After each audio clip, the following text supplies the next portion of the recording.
ক্ষতির কারণ। পাইথলের মানুষগুলা ঘুমায় রাত্রে 3টার দিকে, আপনি পড়াশোনা করছেন, পাইথলের মানুষ যদিও ঘুমায়, তারা যদিও আপনার কোরআন তেলাওয়াত শোনে না, আল্লাহর ফেরেশতারা শুনে। এই উসাইদ ইবনে হুযাইর রাদিয়াল্লাহু তাআলা আনহু বলেন, তিনি রাতের বেলা তার আস্তা বলে কোরআন পড়া শুরু করলেন। আস্তা বলের মধ্যে যখন তিনি কোরআন পড়তে লাগলেন, ইনজালাত ফারসুহু, তার ঘোড়াটা লাফালাফি শুরু করছে। ঘোড়া যখন লাফায়, তার তেলাওয়াত পড়া বন্ধ করে দেয়, ঘোড়ার লাফ বন্ধ হয়ে যায়। ফাকরা সুম্মা জালা, আবার কোরআন পড়ে, আবার ঘোড়া লাফায়, আবার থামে, আবার ঘোড়ার লাফ বন্ধ হয়ে যায়। সুম্মা করা সুম্মা জালাত উখরা, আবার উনি কোরআন পড়ে, আবার ঘোড়া আরো লাফায়। উনি চিন্তা করলেন, আর যদি আমি কোরআন পড়ি, কোরআন পড়লে এই আশঙ্কা আছে, আনতাত ইয়াহইয়া, ওনার একটা সন্তান আছে ইয়াহইয়া, পাশে ঘুমায়। টেনশনে পড়ে গেলেন, আমি যদি আর কোরআন পড়ি, ঘোড়া লাফাইতে লাফাইতে আমার সন্তানকে মেরে ফেলতে পারে। কোরআন পড়া বন্ধ করে দিলেন। দেওয়ার পর ফাকুমতু ইলাইহা, তিনি বলেন আমি ওই ঘোড়ার কাছে গেলাম। যাওয়ার পর উপরের দিকে আমি তাকাইলাম, তাকায় দেখি ফাইজা হুয়া মিসলু যুল্লাতি ফাওকা রাসি, আমার মাথার উপরে এক খণ্ড মেঘের মতো দেখা যায়। ফিহা আমসালুস সুরুজ, ওই মেঘের ভিতর তাকায় দেখলাম সুন্দর সুন্দর বাতি দেখা যায়। হঠাৎ আমি তাকায় দেখলাম আরজাত ফিল জাউবি হাত্তা মা আরাহা, আমি দেখলাম ওই বাতিওয়ালা মেঘ খণ্ডটা উপরের দিকে চলে যায়, এক পর্যায়ে যাইতে যাইতে শূন্যে বিলীন হয়ে যায়। আমি আর এই বাতিগুলা দেখি না। ফালাম্মা গাদাউতু আলা রাসূলিল্লাহি সাল্লাল্লাহু আলাইহি ওয়াসাল্লাম, সকালবেলা আমি আল্লাহ নবীর কাছে আসলাম। আসার পর বললাম, ইয়া রাসূলুল্লাহ, গত রাত্রে এমন একটা ঘটনা ঘটছে, আমি আপনাকে শোনাইতে চাই। আল্লাহ নবী কয়, কি শোনাইবা বলো। সাহাবা উসাইদ ইবনে হুযাইর বলেন, বাইনামা আনাল বারিহাতা আকরাউ ফি মিরবাদি, আমি গত রাত্রে আমার আস্তাবলের মধ্যে কোরআন পড়ছিলাম, হঠাৎ আমার ঘোড়াটা লাফালাফি শুরু করে দেয়, আবার আমি কোরআন পড়ি, ঘোড়া আরো লাফায়। নবীজি কয়, ইকরা ইবনে হুযাইর, ও ইবনে হুযাইর আরো যদি পড়তা। কয়, হুজুর আবার পড়লাম, আবার ঘোড়া লাফায়। নবীজি বলেন, আরে তুমি যদি আরো পড়তা। আল্লাহর নবীর কথা শুই না আমি বললাম, হুজুর আরো পড়লাম, ঘোড়া আরো লাফায়। নবীজি তৃতীয়বার বললেন, যদি তুমি আরো পড়তা। আমি বললাম, হুজুর আরো পড়লাম, ঘোড়া আরো লাফায়। আল্লাহ নবী কয়, তারপর কি করলা। কয়, হুজুর আর পড়ি নাই, আমি পড়া বন্ধ করে দিলাম, আমার সন্তানকে যদি ওই ঘোড়া লাফাইতে লাফাইতে মেরে ফেলে, এই ভয়ে খশিতু আন তাতআ ইয়াহইয়া, ঘোড়াটা লাফাইতে লাফাইতে আমার সন্তানকে মেরে ফেলতে পারে, এই আশঙ্কায় আমি আমার পড়া বন্ধ করে দিলাম। আল্লাহ নবী বললেন, ও উসাইদ ইবনে হুযাইর, লাউ করাতা, তুমি যদি সকাল পর্যন্ত পড়তা, জানোনি কে ছিল তারা। হুজুরকে। তিলকাল মালাইকাতু তাসতামিউ ইলাইকা, তারা ছিল আল্লাহর একদল ফেরেশতা, তোমার কোরআনের তেলাওয়াত শুনতেছিল। লাউ করাতা, সকাল পর্যন্ত যদি তুমি তেলাওয়াত করতা, লা আসবাহাত হাত্তা ইয়ারাহান নাস মা তাস্তাতিরু ইলাইহিম, সকাল পর্যন্ত যদি তুমি কোরআন তেলাওয়াত করতা, তাহলে ফজরের নামাজে যে মানুষগুলো আসতো, তারা স্বচক্ষে আল্লাহর ফেরেশতা দেখতে পাইতো। তুমি সকাল পর্যন্ত বললে মানুষগুলা যে ফজর পড়তে আসতো, তারা ফেরেশতাদের দেখতে পাইতো। এই জন্য কোরআন পড়বেন। তাহলে রাতের বেলা 3টা 4টে কোরআন পড়লে কি লাভ আছে না লস? সবাই কয় না, লাভ না লস?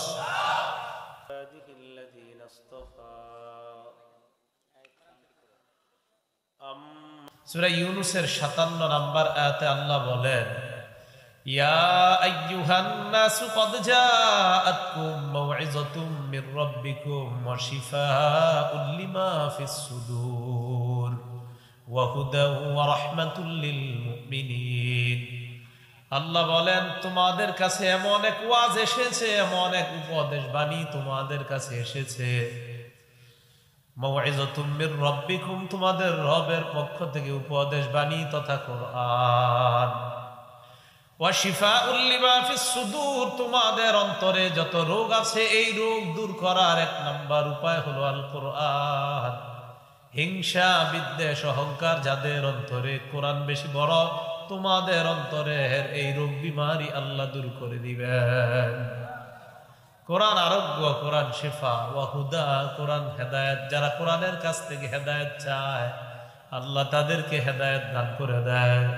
ওয়া রাহমাতুল লিল মুমিনিন, ঘরে ঘরে যদি কেউ রহমত চায়, দৈনিক যদি কোরআন তেলাওয়াত করে, ওই ঘরটাকে আল্লাহ রহমতময় বানায়া দেয়। কোরআন হেদায়েত, কোরআন আরোগ্য, কোরআন রহমত। মন দিয়ে শুনেন শেষ পর্যন্ত কথাগুলা। 9 নাম্বার, এই কোরআন সারা পৃথিবীর সবাই মিলেও কোরআনের মতো একটা সূরা বানাইতে পারবে না, 10টা সূরা বানাইতে পারবে না, কোরআনটাই বানাইতে পারবে না। আচ্ছা, প্রথমে কোরআন মনে করেন, সূরা বনী ইসরাঈলের 88 নম্বর আয়াতে আল্লাহ বলেন, قل إن اجتمعت الإنس والجن على أن يأتوا بمثل هذا القرآن। নবী আপনি বলেন, সারা পৃথিবীর জিন ইনসান সবাই যদি একত্রিত হয়ে যায় কোরআনের মতো বানানোর জন্য, লা ইয়াতুনা বিমিসলিহি, কোরআনের মতো সারা পৃথিবীর সবাই মিলেও বানাইতে পারবে না। ওয়ালাউ কানা বা'দুহুম লিবা'দিন যহিরা, একজন আরেকজনকে সাহায্য করব, আমি আপনি আমরা সবাই জিন ইনসান সবাই সবাইকে সাহায্য করব কোরআনের মতো বানানোর জন্য, সবাই সবাইকে সহযোগিতা করব। আল্লাহ বলে সারা দুনিয়া মিলেও কোরআনের মতো বানাইতে পারবা না। তাহলে কোরআন বানাইতে পারবেন। আচ্ছা ঠিক আছে, 10টা সূরা বানাও। সূরা হুদের 13 নম্বর আয়াতে আল্লাহ বলেন, ফাতু বিআশরি সুওয়ারিম মিসলিহি মুফতারায়াত, পারলে কোরআনের 10টা সূরা বানায়া দেখাও। আচ্ছা ঠিক আছে, 10টা পারবা না তো একটা বানাও। সূরা বাকারার 23 নম্বর আয়াতে আল্লাহ বলেন, ওয়া ইন কুনতুম ফি রাইবিম মিম্মা নাযালনা আলা আবদিনা ফাতু বিসূরাতিম মিন মিসলি, তোমরা যদি সন্দিহান হও এই কোরআনের ব্যাপারে যা আমি আমার নবীর উপর নাজিল করলাম, তাহলে তোমরা এই কোরআনের মতো একটা সূরা বানায় দেখা দাও। আল্লাহ জবাব দিয়ে দেয়, ফাইল্লাম তাফআলু ওয়া লাম তাফআলু, তোমরা পারো নাই, কিছুতে কোনোদিনও পারবা না, পারো নাই, পারবাও না, কোরআন পারবা না, 10টা সূরাও পারবা না, একটা সূরাও বানাইতে পারবা না। অতএব যেহেতু পারবা না, তাই কোরআনের সামনে আত্মসমর্পণ করে নাও।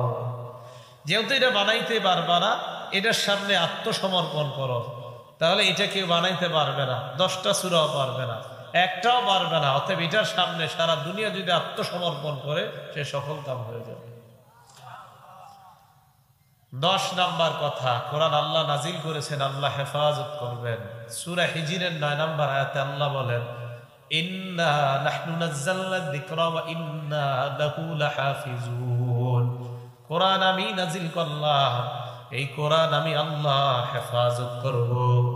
লৌহে মাহফুজের এই কোরআন আল্লাহ দুনিয়ার মধ্যে লাখ লাখ হাফেজের সিনায় আল্লাহ হেফাজত করতেছেন। সারা দুনিয়ার কোরআনগুলা যদি জ্বালিয়ে পুড়িয়ে শেষ করে দেওয়া হয়, 7 বছর 10 বছরের ছেলেদেরকে দাঁড় করা যায়, সূরা ফাতিহা থেকে সূরা নাস পর্যন্ত মুখস্থ শোনায়া দিবে। তাহলে কোরআন আল্লাহ হেফাজত করবেন। 11 নাম্বার, কোরআন জান্নাতের সুসংবাদ দেয়, জাহান্নাম থেকে ভয় দেখায়। সূরা ফুসসিলাত আয়াত নাম্বার 4 আল্লাহ বলেন, বাশীরা ওয়া নাযীরা, বাশীরা কোরআন জান্নাতের সুসংবাদ দেয়, ওয়া নাযীরা জাহান্নাম থেকে কোরআন ভয় দেখায়। এই হলো কোরআন থেকে কোরআনের ব্যাপারে 11টা কথা বললাম। এতটুকু কি বুঝে আসছে আপনাদের? তাহলে কোরআনের সামনে কেউ টিকবে না, বাতিল টিকবে না, কোনো মিথ্যা টিকবে না, কোরআন কেউ বানাইতে পারবে না। কোরআন শিফা, কোরআন আরোগ্য, কোরআন হেদায়েত, কোরআন রহমত। তাই শান্তি পেতে হলে কোথায় যেতে হবে? কোরআনের কাছে। আল্লাহ আমাদের সকলকে কোরআনের আজমত মোহাব্বত অন্তরে লালন করার তৌফিক দান করেন। এবার কোরআনের ব্যাপারে নির্বাচিত 13টা ফজিলত শুনবেন। বলেন কয়টা? 13টা ফজিলত, মন দিয়ে শোনেন। 1 নাম্বার, যারা কোরআন পড়ে, যে ঘরের মধ্যে কোরআন পড়ে, ওই কোরআন পড়নেওয়ালাদেরকে আল্লাহ ভরপুর প্রতিদান দান করেন এবং তাদের মর্যাদা প্রতিদিন আল্লাহ বাড়াইতে থাকেন। সূরা ফাতিরের 29 নম্বর আয়াত এবং 30 নম্বর আয়াতে আল্লাহ বলেন, ইন্নাল্লাযীনা ইয়াতলুনা কিতাবাল্লাহ ওয়া আকামুস সালাতা ওয়া আনফাকু মিম্মা রাযাকনাহুম সিররাও ওয়া আলানিয়া।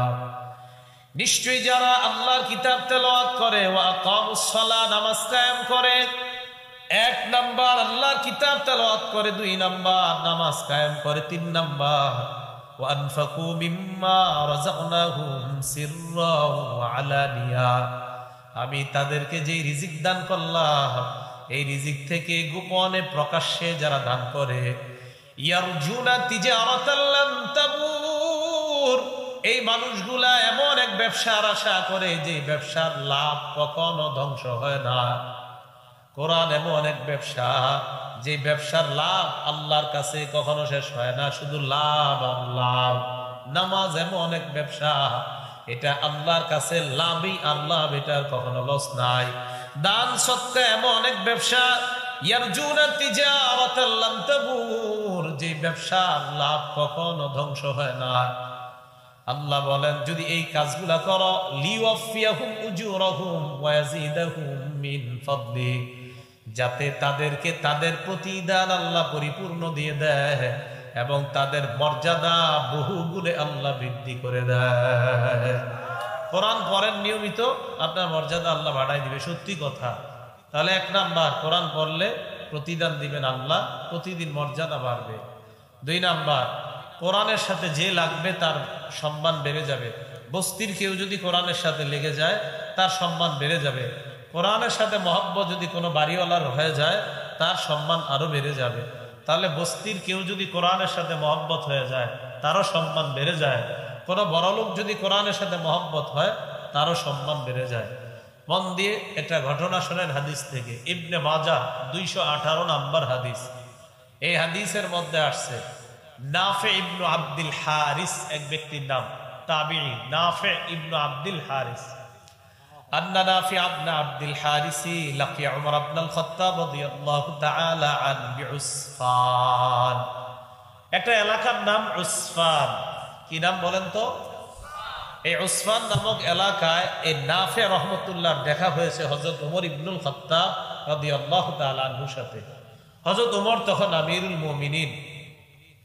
তো উনি মক্কার তখন প্রশাসনিক কাজে যাকে দায়িত্ব দিয়েছিলেন, তিনি এই নাফে। ওয়াকানা উমর কদ ইস্তামালাহু আলা মক্কা। যেই নাফের সাথে হযরত ওমরের উসফান নামক জায়গায় দেখা, এই নাফেকে হযরত ওমর মক্কার প্রশাসনিক দায়িত্বে দিয়েছিলেন, নিয়োজিত করেছিলেন। হযরত ওমরের সাথে যখন এই নাফের দেখা হয়, ওমর রাদিয়াল্লাহু তাআলা আন প্রশ্ন করলেন, মান ইস্তাখলাফতা আলা আহলিল ওয়াদি, তোমার অধীনস্থ যে গ্রামগুলো আছে, এই গ্রামের মধ্যে প্রশাসনিক কাজে কাকে তুমি দায়িত্ব দিয়েছ?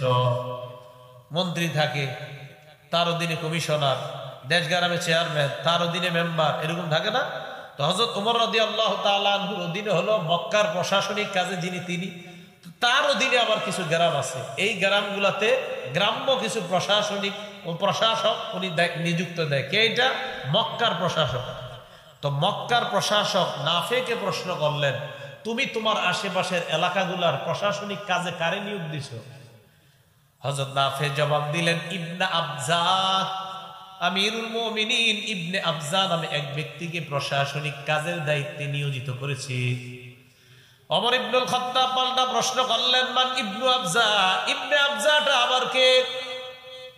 নাফে রহমতুল্লাহ জবাব দিলেন, রাজুলুম মিন মাওয়ালিনা, তিনি হলেন আমাদের একজন আজাদকৃত গোলাম। ওই জামানায় গোলাম যারা, তাদের তেমন একটা দাম নাই।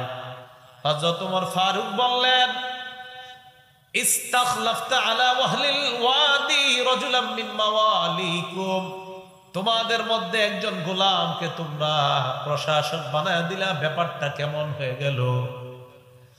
হযরত ওমরের এই কথা শুইনা নাফে জবাব দিলেন, আমিরুল মুমিনিন, তার মাঝে এমন 3টা গুণ আছে, এই 3 গুণের কারণে আমি তাকে এই গ্রাম্য প্রশাসনিক কাজে তাকে নিয়োজিত করে দিলাম।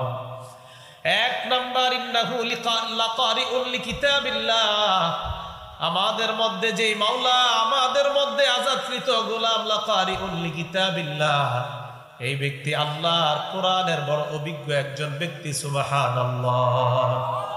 তাহলে যদিও একজন গোলাম, কিন্তু তার পারদর্শিতা কোরআনের মধ্যে আছে। 2 নাম্বার, আলিমুন বিল ফারাইজ, ইলমুল ফারাইজের ব্যাপারে তার অগাধ জ্ঞান আছে, আমিরুল মুমিনিন। 3 নাম্বার, কাযিন, তিনি বিচার করতে পারে বড় চমৎকার। এই 3টা গুণের কারণে আমি তাকে প্রশাসনিক কাজে নিয়োগ দিলাম।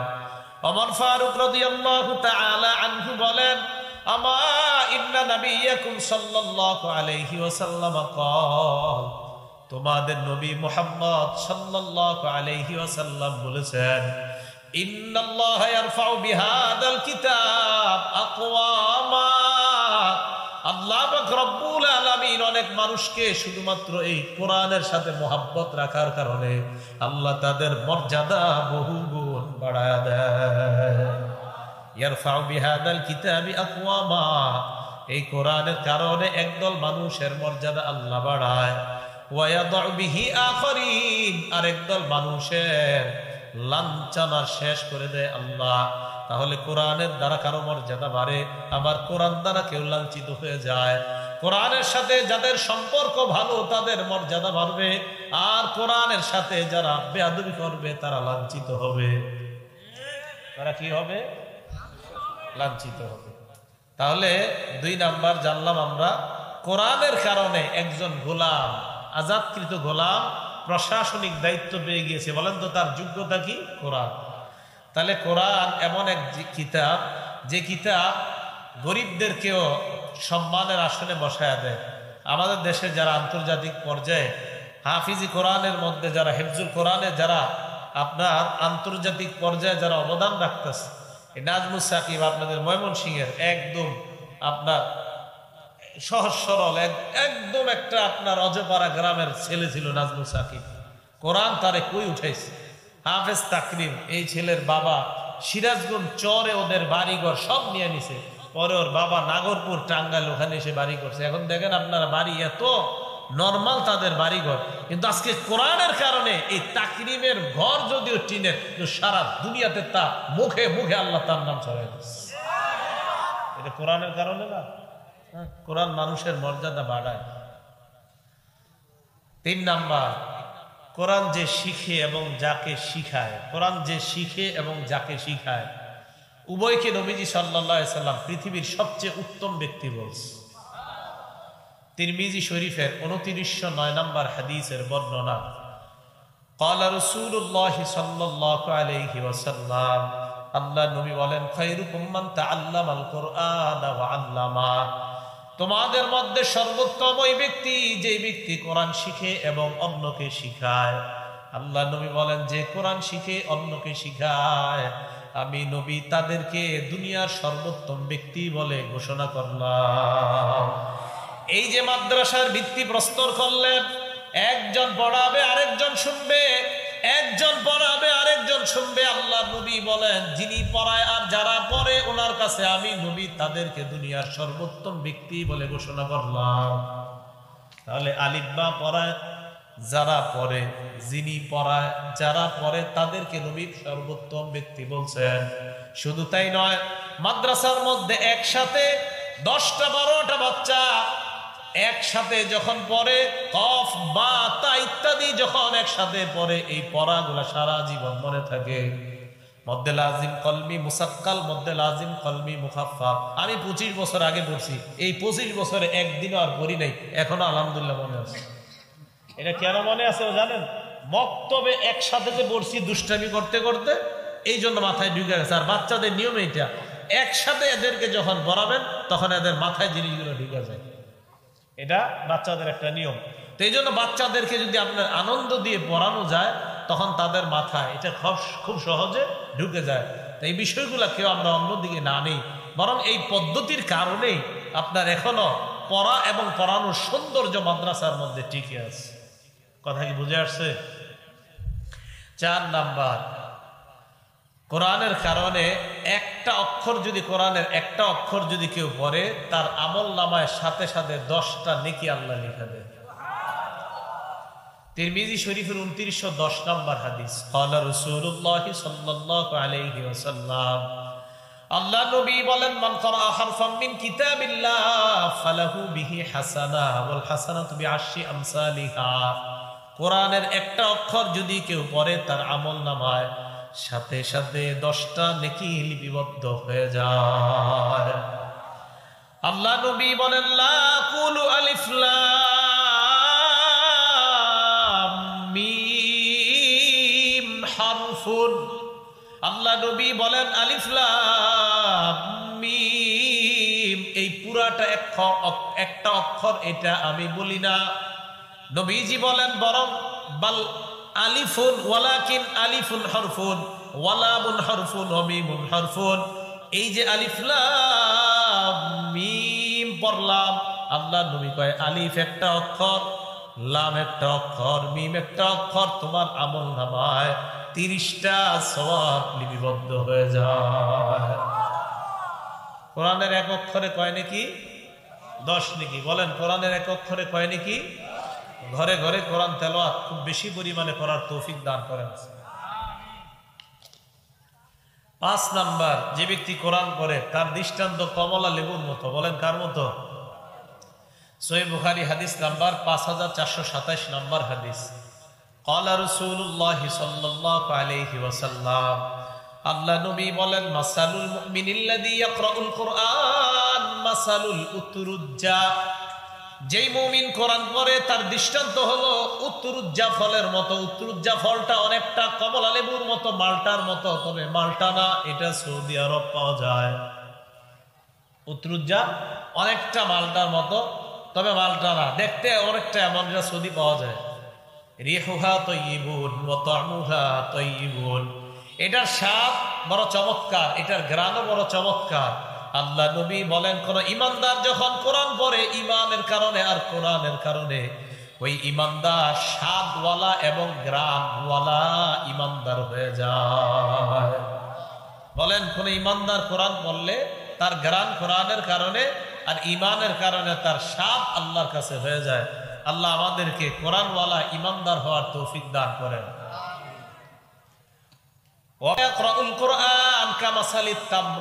যে ইমানদার কোরআন পড়ে না তার দৃষ্টান্ত খেজুরের মতো।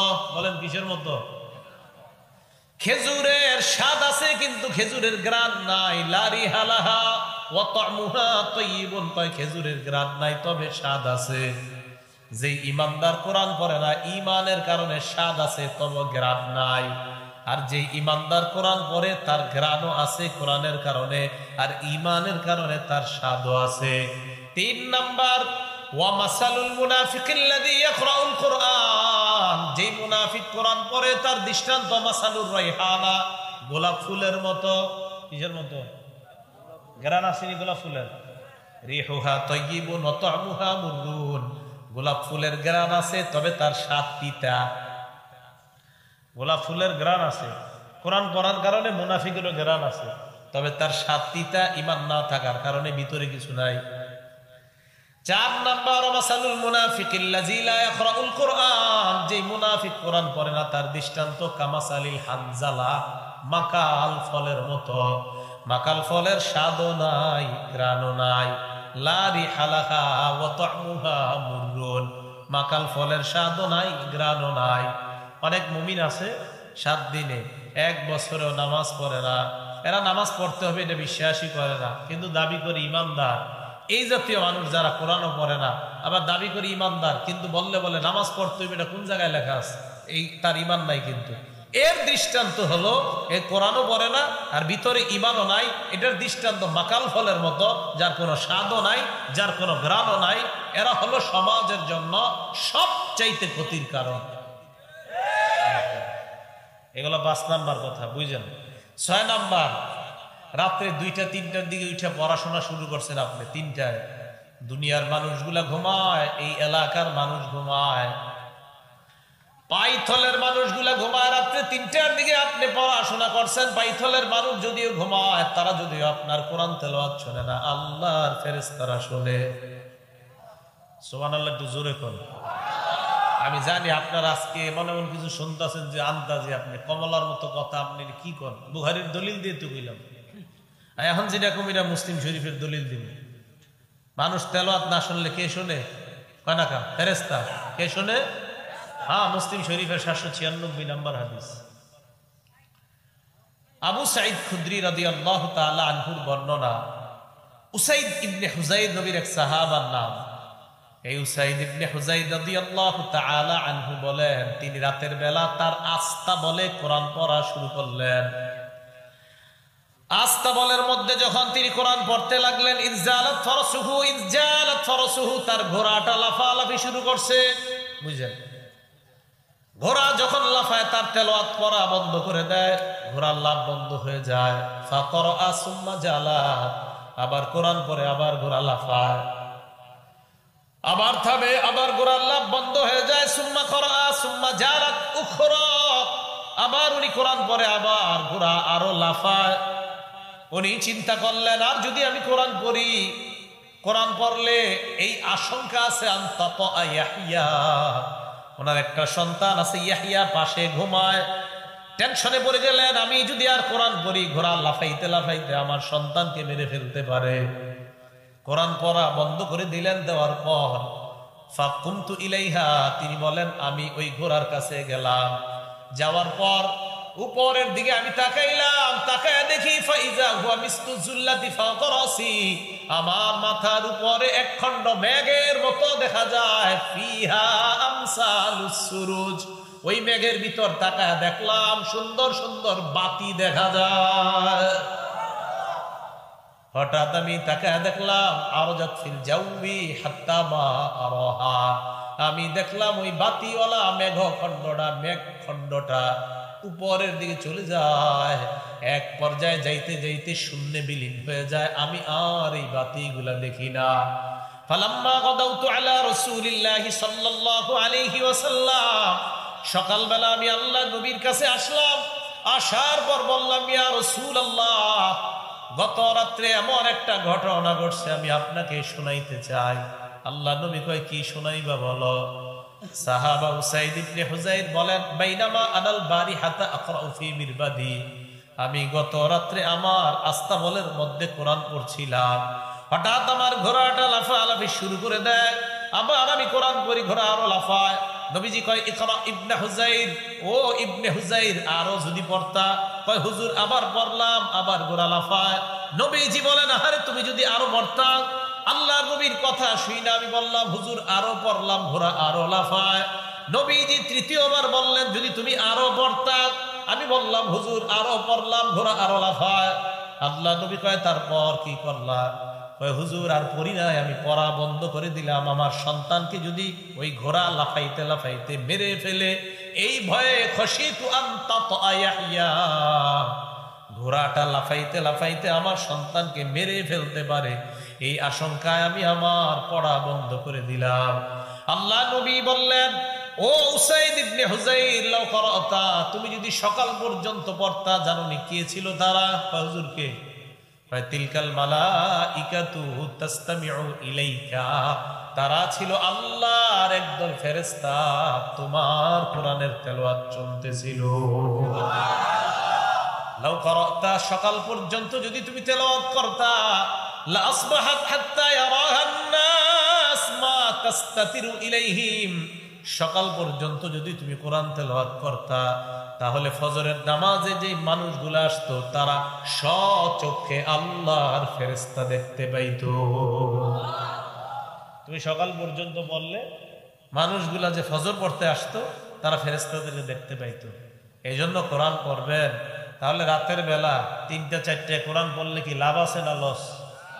সবাই কয় না লাভ না লস? লাভ আছে। এ হলো 6 নাম্বার কথা। 7 নাম্বার কথা, উহুদের ময়দানে শহীদ হয়েছে 70 জন, বা মতান্তর একটু বেশি কম, 70-এর উপরেই হবে। তো 70 জন, তো এটা অনেক ঐতিহাসিক গণ লেখছে, হাদিসও আছে। নবী সাল্লাল্লাহু আলাইহি সাল্লাম কাফনের কাপড়ের অভাবে 2 শহীদরে এক কাফনের কাপড়ে পেঁচাইছে। সহিহ বুখারী বর্ণনা 1343 নাম্বার হাদিসে আসছে, কানা নবী সাল্লাল্লাহু আলাইহি ওয়াসাল্লাম ইয়াজমাউ বাইনা রাজুলাইনি মিন কতলা উহুদিন ফি সাওবিন ওয়াহিদ। আল্লাহ নবী উহুদের যুদ্ধের দুই শহীদকে এক কাপড়ের মধ্যে পেঁচানোর পর নবীজি চিন্তায় পড়ে যায়, আমি কবরের মধ্যে রাখার ক্ষেত্রে কাকে প্রাধান্য দিব? দুজনই তো শহীদ। নবীজি সাহাবাদেরকে প্রশ্ন করতেন, আইয়ুহুম আকসারু আখযান লিল কুরআন, ও সাহাবারা এই দুই শহীদের মধ্যে কোরআন কে বেশি জানে? সুবহানাল্লাহ। সাহাবাদের মধ্যে ফাইদা উশিরা ইলা লাহু ইলা আহাদিহিমা, সাহাবারা ইঙ্গিত করে বলতেন, হুজুর এই দুইজনের মধ্যে ওমকে কোরআন বেশি পারে। কদ্দামাহু ফিল লাহদি, আল্লাহ নবী কবর দেওয়ার ক্ষেত্রে তাকে আগে প্রাধান্য দিয়ে দিতেন। কি বোঝা যায়? কোরআন পড়নেওয়ালার দাম মরণের আগে নাকি মরণের পরেও? কোরআন পড়নেওয়ালার দাম শুধু মরণের আগে না পরেও? তাহলে কোরআন পড়াবেন, নিজেরাও হাফেজে কোরআনের বাবা হবেন। রাজি আছেন ইনশাআল্লাহ? আল্লাহ তৌফিক দান করেন। প্রত্যেকটা ঘরে একজন হাফেজে কোরআন যেন প্রত্যেকটা ঘরে ঘরে হয়। আপনাদের সকলকে, এখন না পারছেন আপনি, আপনার নাতিকে, নাতি পারে নাই নাতির নাতিকে, এইভাবে একজনকে অন্তত হাফেজে কোরআন বানানোর চেষ্টা করবো তো ইনশাআল্লাহ। আল্লাহ তৌফিক দান করেন।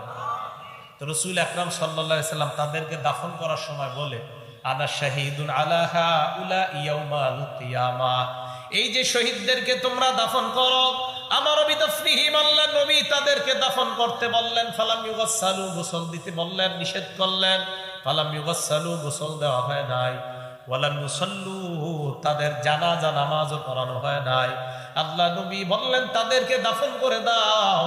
এই শহীদদের পক্ষে আমি নবী কিয়ামতের ময়দানে সাক্ষী হয়ে গেলাম। বলেন, দুই শহীদের মধ্যে নবী প্রাধান্য দিছে কারে? হাফেজে কোরআনকে। বলেন, দুই শহীদের মধ্যে কারে প্রাধান্য দিছে? 8 নাম্বার কথা, হাফেজে কোরআন যারা, তারা আল্লাহর পরিবারভুক্ত। না বুঝেন নাই মনে হয়? হাফেজে কোরআন কার পরিবারভুক্ত? তো সুবহানাল্লাহ আওয়াজটা আসতে হইল কেন জানি হঠাৎ করে কোরআনের আজবত আপনাদের থেকে উঠে গেছে। হঠাৎ না উঠায় না, কোরআনের থেকে যদি মোহাব্বত উঠায় নেন আপনি লস হয়ে যাবে আপনার। সত্যি কোরআন থেকে যদি আপনার দিল সরে যায় কোনো কারণে, আপনি ক্ষতিগ্রস্ততার মধ্যে পড়ে গেলেন। অপেক্ষা করেন, ফলাফল দেখবেন ইনশাআল্লাহ। আপনি ক্ষতিগ্রস্ত হয়ে যাবেন। আমি খারাপ হতে পারি, উনি খারাপ হতে পারে, অমুকে খারাপ হতে পারে, কিন্তু কোরআন, আল্লাহর কোরআনের সাথে মোহাব্বত যেন কোনো কারণে আপনার কম না হয়, এই কথা মাথায় রাখেন। তো যারা কোরআনের হাফেজ তারা কার পরিবারভুক্ত? আল্লাহ। ইবনে মাজাহ 215 নাম্বার হাদিস, ক্বালা রাসূলুল্লাহ সাল্লাল্লাহু আলাইহি ওয়াসাল্লাম, আল্লাহ নবী বলেন, ইন্না লিল্লাহি আহলিনা মিনান নাস, আল্লাহর পরিবারভুক্ত কিছু মানুষ আছে। সুবহানাল্লাহ। সাহাবারা প্রশ্ন করলেন, মান হুম ইয়া রাসূলুল্লাহ, আল্লাহর পরিবারভুক্ত আবার কারা? নবীজি জবাব দিলেন, হুম আহলুল কোরআন, আহলুল্লাহ ওয়া খাসাতুহু, যারা কোরআনওয়ালা, এই কোরআনওয়ালারা আল্লাহর পরিবারভুক্ত এবং আল্লাহর বিশেষ আস্থাভাজন তারা হয়ে যায়। আমাদের মধ্যে যারা হাফেজে কোরআন, এই হাফেজরা আল্লাহর একদম কাছের, বলে না প্রধানমন্ত্রীর কাছের লোক অমুকে, হাফেজে কোরআনরা আল্লাহর খুব কাছের। সুবহানাল্লাহ, আস্থাভাজন। এখন দেখেন, যাকে আল্লাহ দাম দিছে, যাকে নবী দাম দিছে, আমি আপনি সম্মান দিতে আমাদের সমস্যা কোথায়? কোনো সমস্যা নেই। দেখেন, আমার আব্বা হাফেজে কোরআন ছিল না, আমার আব্বা হাফেজে কোরআন ছিল না, অথচ আমার আব্বার 3টা সন্তান, আমরা 3 ভাই হাফেজে কোরআন। আব্বা তো হাফেজে কোরআন ছিল না। তাহলে যে হাফেজে কোরআন, তার মর্যাদা আল্লাহ দিছে, রাসূল আকরাম সাল্লাল্লাহু আলাইহি সাল্লাম দিছে। তো সমস্যা কোথায় আমরা মর্যাদা দিতে? আল্লাহ আমাদের সকলকে কোরআনের মহব্বত এবং কোরআন ওয়ালাদের মহব্বত অন্তরে পয়দা করে দেন। এখন থেকে আরো বেশি বেশি কোরআন ওয়ালাদেরকে যেন মহব্বত করতে পারি, আল্লাহ তৌফিক দান করেন। 9 নাম্বার কথা, যারা কোরআন ওয়ালা, কোরআনের সাথে যারা লাগে, এই কোরআন ওয়ালা মানে অর্থাৎ কোরআনের সাথে মহব্বত হওয়ার কারণে কোরআনওয়ালাদেরকে সম্মান করা মানে আল্লাহকে সম্মান করা। বুঝেন নাই? কোরআনে হাফেজকে সম্মান করা মানে কাকে সম্মান করা? আল্লাহকে। দলিল আবু দাউদ শরীফ 4883 43 নম্বর হাদিস, 4843 4843 এই হাদিসে আসছে, ক্বালা রাসূলুল্লাহ সাল্লাল্লাহু আলাইহি ওয়াসাল্লাম, আল্লাহ নবী বলেন, ইন্না মিন ইজলালিল্লাহ ইকরামা যিশ-শাইবাতিল মুসলিমি ওয়া হামিলিল কুরআন ওয়া ইকরামা যিস-সুলতানিল মুকসিদ। তিন ব্যক্তিকে সম্মান করা মানে আল্লাহকে সম্মান করা। বলেন, তিন ব্যক্তিকে সম্মান করা মানে কাকে সম্মান করা? এক নাম্বার ইকরামা যিশ-শাইবাতিল মুসলিম, সাদা দাড়িওয়ালাকে সম্মান করা মানে আল্লাহকে সম্মান করা। কারে খুশি হয়ে গেছে? সাদা দাড়িওয়ালারে সম্মান করা মানে কারে খুশি সম্মান করা? আল্লাহকে। দুই নাম্বার ওয়া হামিলিল কুরআন, যারা কোরআনওয়ালা তাদেরকে সম্মান করা মানে আল্লাহকে সম্মান করা। তিন নাম্বার ইকরামা যিস-সুলতানিল মুকসিদ, ইনসাফদার ন্যায়পরায়ণ শাসক যারা, এই ন্যায়পরায়ণ শাসককে সম্মান করা মানে আল্লাহকে সম্মান করা। তাহলে বলেন, এই তিনজনের মধ্যে কোরআনওয়ালা আছে না নাই?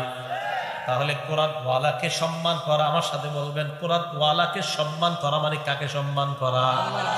মাশাআল্লাহ, কোরআনওয়ালাকে সম্মান করা মানে কাকে সম্মান করা? মনে থাকবে তো ইনশাআল্লাহ। 10 নাম্বার, কোরআনের কারণে এক সাহাবা বিয়ে করতে পারে না, শুধু কোরআনের কারণে আল্লাহ নবী বিয়ার ব্যবস্থা করে দিচ্ছে। সুবহানাল্লাহ। আজকে দেশের মনে হইতেছে এটা কোনো গল্প, এটা বুখারী শরীফের হাদিস। এইটা এই যে আমি যেটা কমু সহিহ বুখারী হাদিস নাম্বার 5030 নাম্বার হাদিস, 5030। না আপনারা চিন্তা করেন মাঝে মাঝে এটাও কি হাদিসে আইব? হ্যাঁ, হাদিসই তো আইছে। নবীজি সাল্লাল্লাহু আলাইহি সাল্লামের কাছে এক মহিলা আসার পর কয়, ইন্নী ওয়াহাবতু লাকা নাফসি ইয়া রাসূলুল্লাহ, হুজুর আমি আপনারে দান করে দিছি, আমি নিজের আপনার কাছে দান করে দিছি। নবীজি কয়, তাই নাকি? কয় হ্যাঁ। তো আল্লাহ নবী সাল্লাল্লাহু আলাইহি সাল্লাম ওই মহিলার কথা শুনে নিচের দিকে তাকায় রয়েছে। এক সাহাবা দ্বারা কয়, ইয়া রাসূলুল্লাহ, আমি গরিব মানুষ। কি হইছে? কয়, যাববিজনিহা ইয়া রাসূলুল্লাহ, হুজুর এই মহিলাটা আমার সাথে বিয়ে দিয়ে দেন, আমি গরিব মানুষ। আল্লাহ নবী কয়, বিয়ে করবা? কয় হ্যাঁ। তোমার সাথে মোহর দেওয়ার মতো কিছু আছে কিনা? কয় লা ওয়াল্লাহি ইয়া রাসূলুল্লাহ, আল্লাহর কসম হুজুর কিছু নাই আমার। নবীজি বললেন, ইযহাব ইলা আহলিকা, বাড়িতে যাও, যাওয়ার পর ফানজুর দেখো, হাল তাজিদু লাকা শাইআন, হাল তাজিদু ইনদাকা মিন শাইইন, কিছু পাও কিনা দেখো। ওয়ালাউ খাতিবাম মিন হাদিদ, লোহার একটা আংটিও যদি পাও নিয়ে আসো। ওই সাহাবা বললেন, হুজুর আমার বাড়িতে লোহার আংটিও নাই, আমার কাছে একমাত্র দামি কাপড় আমার পরনের লুঙ্গিটা, আর কিছু নাই হুজুর। এটাই মানে লুঙ্গিটা একদম কম দামি, কিন্তু ওনার কাছে হুজুর এটাই আমার সম্পদ। নবীজি, আরে লুঙ্গি কেমনে দেই মোহর? এটা অর্ধেক যদি তোমার বিবিরে দাও মোহর, অর্ধেক তুমি রাখো, তো তোমারই তো চলতে কষ্ট হবে। নবীজি, আচ্ছা যাও, এখন একটু পরে দাঁড়াও দাঁড়াও দাঁড়াও, এখন যেটা বলবো সবাই একদম মোহাব্বতের সাথে একবার সুবহানাল্লাহ বলবেন। আর বলেনি কথাটা, নবীজি তার রাগ দিয়ে বললেন, হাল মাআকা মিনাল কুরআন, তোমার কাছে কোরআনের কিছু আসেনি? কোরআন পারো? বিমাযা মাআকা মিনাল কুরআন, কোরআনের কিছু আছে কিনা তোমার কাছে? কয় হুজুর সূরাতুন কাযা ওয়া কাযা, ওই সূরাটা আমি পারি। আল্লাহর নবী কয়, কদ মাল্লাতুকা হা বিমা মাআকা মিনাল কুরআন, শুধু কোরআনের ওই সূরাগুলা মুখস্থ থাকার কারণে এই সূরাগুলাই মোহর দিয়া এই মেয়েটা তোমার সাথে বিয়ে দিয়ে দিলাম। কি কোরআনওয়ালার মর্যাদা আসেনি? আর কেমনে বললে বুঝবেন? তাহলে কোরআনওয়ালার মর্যাদা অনেক বেশি। এ হলো 10 নম্বর কথা। 11 নম্বর কথা, কোরআনওয়ালাকে কিয়ামতের ময়দানে বলা হবে, পড়ো, উপরে ওঠো, পড়ো, উপরে ওঠো, পড়ো, উপরে ওঠো, পড়তে থাকো, উপরে উঠতে থাকো, পড়তে থাকো, উপরে উঠতে থাকো। আবু দাউদ শরীফ হাদিস নাম্বার 1464 নাম্বার হাদিসের বর্ণনা, ইউকালু লিসাহিবিল কুরআন ইয়াউমাল কিয়ামাহ, কোরআনওয়ালাকে কিয়ামতের ময়দানে বলা হবে, ইকরা ওয়ারতাকি, পড়ো আর চড়ো, পড়ো আর চড়ো, পড়ো আর চড়ো, পড়তে থাকো আর উপরে উঠতে থাকো। পড়তে পড়তে ফাইন্না মানজিলাকা ইনদা আখিরি আয়াতিন তাকরাউহা, তোমার শেষ স্টেজ হলো কোরআনের শেষ আয়াত যখন তুমি পড়বা, এটাই হলো তোমার সর্বোচ্চ সীমানা। এর মানে কোরআনের হাফেজ যখন ৬২৩৬টা আয়াত পড়বে, ৬২৩৬টা মর্যাদায় সে উন্নীত হয়ে যাবে। কোরআন আয়াত কয়টা? না, ৬২৩৬টা। ৬৬৬৬ প্রসিদ্ধ। বলেন ৬৬৬৬টা কি? সবাই বলেন ৬৬৬৬টা কি? এবার ৬২৩৬ এটা বিশুদ্ধ। বলেন ৬২৩৬ এটা, আর ৬৬৬৬ এটা আবার দুইটা বাংলা মাথায় রাখতে হবে। বলেন ৬৬৬৬টা কি? প্রসিদ্ধ। আর ৬২৩৬ বিশুদ্ধ। আর প্রসিদ্ধ মানবেন না বিশুদ্ধ? হ্যাঁ, বিশুদ্ধ। এরা আবার হঠাৎ কি কইলাম নাকি? তো গনেন আজকে বসে বসে গনলে দেখবেন ৬২৩৬টাই হয়। কিমনে তাকাই দিচ্ছে সবাই, কি কয়ে গেলাম আপনি গনেন, এটাই বের হবে। গনলে এটাই বের হবে। হ্যাঁ, গনলে এটাই বের হবে ৬২৩৬টা। এরকম বড় বড় চোখ দিয়ে তাকানোর দরকার নেই। তাহলে ৬২৩৬টা এটা হলো কোরআনের বিশুদ্ধ আয়াত সংখ্যা। আর প্রসিদ্ধ ৬৬৬৬টা। বিশুদ্ধ আর প্রসিদ্ধ কিন্তু এক না। যেমন রাসূল আকরাম সাল্লাল্লাহু আলাইহি সাল্লামের জন্ম ১২ই রবিউল আউয়াল, এ কথা প্রসিদ্ধ, কিন্তু বিশুদ্ধ নয়। বিশুদ্ধ কবে? হ্যাঁ, আমার আলোচনা বিষয়টা না। বিশুদ্ধ ৮ বা ৯, ৮ই রবিউল আউয়াল বা ৯ রবিউল আউয়াল এটা বিশুদ্ধ, আর ১২ই রবিউল আউয়াল এটা প্রসিদ্ধ, এটা বিশুদ্ধ নয়। আমি বলছি ওটার কোনো সহি কোনো সূত্র নাই। এরা হঠাৎ আবার কি বলে দিলাম মাঝখান দিয়ে। আচ্ছা, যাই হোক, এটা পরে। তো রাসূল আকরাম সাল্লাল্লাহু আলাইহি সাল্লাম বলেন, তোমার শেষ স্টেজ ভাই এই জায়গা বাদ, এতটুকু বাদ। হ্যাঁ, নবীজির জন্ম অংশটা বাদ, এটা তো আমাদের আলোচনা বিষয় না। তো এটা আমরা রাখি, কোনো পেচকুচ না লাগাই, ঠিক আছে? তো যাই হোক, তো রাসূল আকরাম সাল্লাল্লাহু আলাইহি সাল্লাম বললেন, তুমি শেষ আয়াতটা পড়বা আর উপরে উঠবা। আল্লাহ আমাদের সকলকে অন্তত প্রত্যেকটা ঘরে ঘরে যেন একজন হাফিজে কোরআন বানাইতে পারে, আল্লাহ তৌফিক দান করেন। ১২ নাম্বার মর্যাদা। মুসনাদে আহমদ একটা কিতাব আছে, এই কিতাবের ২২,৯৫০ নাম্বার হাদিস। এই হাদিসে আসছে কিয়ামতের ময়দানে একজন হাফেজে কোরআন গিয়ে বলবে, আমারে চিনো? তো হাফেজে কোরআন বলবে, না চিনি না। কাহাল তারিফুনি, আমারে চিনো? হাফেজে কোরআন বলবে, মা আরিফুকা, আমি আপনারে চিনি না। আরে আমারে চিনো? না চিনি না। তখন কোরআন বলবে, আনা সাহিবুকাল কোরআন, আমি হলাম তোমার দুনিয়ার সাথী কোরআন। আনাল্লাযী আযমাতুকা ফিল হাওয়াজির, আমি দুনিয়াতে রমজান মাসে দিনের বেলা তোমারে খাইতে দেই নাই। ওয়া আসহারতু লাইলাতাক, রাতের বেলা তোমাকে ঘুমাইতে দেই নাই। আমি হলাম সেই কোরআন। এই কথা বলতে বলতে ফায়ুতাল মুলকা বিয়ামিনিহি, হাফেজে কোরআনের ডান হাতে জান্নাতের মালিকানা দেওয়া হবে। ওয়াল খুলদা বিশিমালিহি, বাম হাতে ওই মালিকানা অর্থাৎ জান্নাতের মধ্যে চিরস্থায়ী থাকার একটা সার্টিফিকেট দেওয়া হবে। ডান হাতে মালিকানা, বাম হাতে চিরস্থায়ী সার্টিফিকেট, রেজিস্টার। মালিকানার পরে রেজিস্ট্রেশন করা লাগে না? বাম হাতে ওয়াল খুলদা, চিরস্থায়ী জান্নাতে থাকার রেজিস্টার নামা। এই গেল দুইটা। ৩ নাম্বার, ওয়ায়ুদউ আলা রাসিহি তাজুল ওয়াকার, হাফেজে কোরআনের মাথায় সম্মানের মুকুট পরায় দেওয়া হবে। কিসের মুকুট? বলেন কিসের মুকুট? সম্মানের মুকুট পরায় দেওয়া হবে। এখন ঘটনা আরেকটা ঘটে গেছে। ওয়ায়ুকসা ওয়ালিদাহু হুল্লাতাইন, হাফেজে কোরআনের মা বাবার দিকে তাকায় দেখবে তার মা বাবার শরীরে এমন দুইটা দামি পোশাক পরানো হয়েছে, লা ইউকাব্বিমুলাহা লাহুমা আহলুদ দুনিয়া, সারা দুনিয়া মিলেও এই দুই পোশাকের মূল্য দিতে পারবে না। হাফেজে কোরআনের মা বাবা বলবে, বিমা কুসিনা হাযিহি, আরে আমগরে এইগুলা কেন পরানো হয়েছে? জবাব দিবে, বিআখযি ওয়ালাদিকুমাল কোরআন, তোমাদের সন্তান কোরআন মুখস্থ করছে, আমি আল্লাহ পুরস্কার স্বরূপ তোমাদেরকে আজকে এই মর্যাদা দান করলাম। হাফেজে কোরআনের মা বাবা হইলে মর্যাদা আছে না নাই? তাহলে ঘরে ঘরে হাফেজ দরকার আছে না নাই? আল্লাহ ঘরে ঘরে বেশি বেশি হাফেজ কোরআন তৈরি করার তৌফিক দান করেন। ১৩ নাম্বার মর্যাদা কোরআনের। কোরআন কিয়ামতের ময়দানে যে ব্যক্তি কোরআন বেশি পড়বে তার পক্ষে আল্লাহর কাছে সুপারিশ করে, সুপারিশ মঞ্জুর করায় ওই ব্যক্তিকে জান্নাতের মেহমান বানায় দিবে।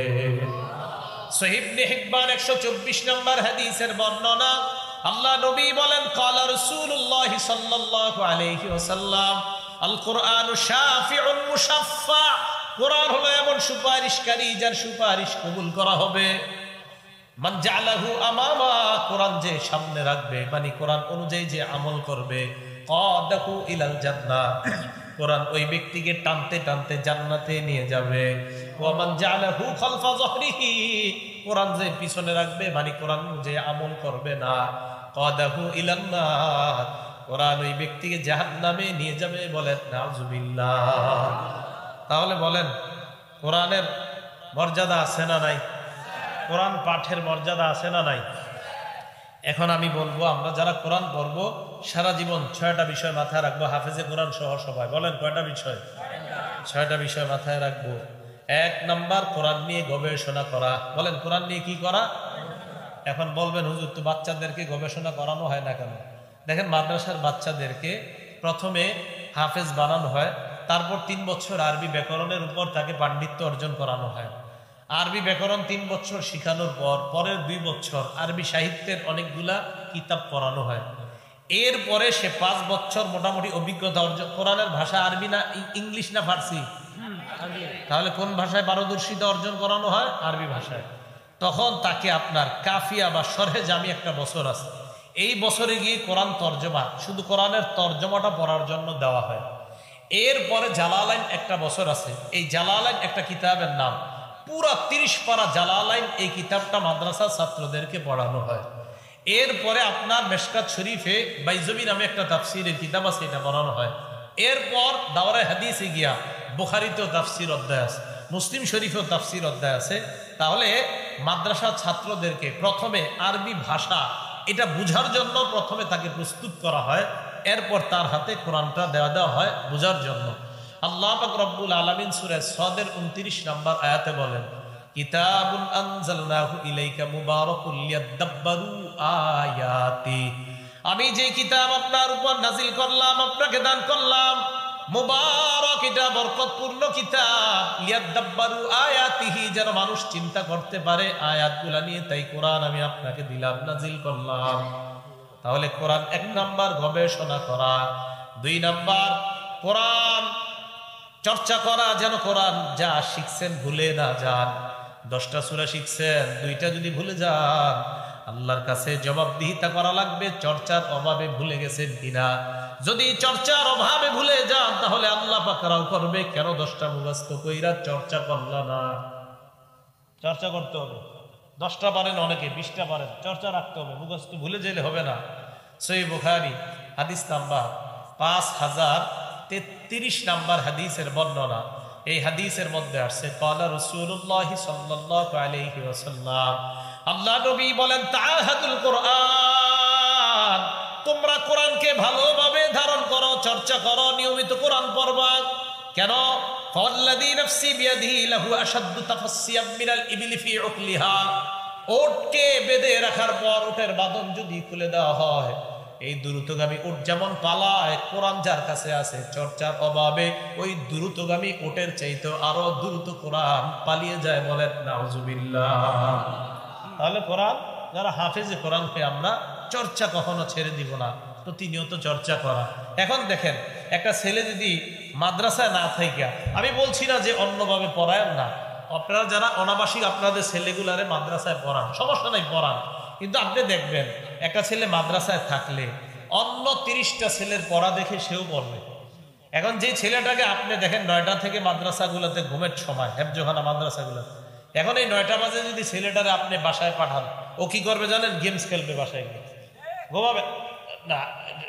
সত্যিকার অর্থে দেখবেন হয়তো গেমস খেলবে, হয়তো ভিডিও গেমস খেলবে, অথবা দেখবেন কোথাও দাঁড়ায় দুষ্টামি করতেছে।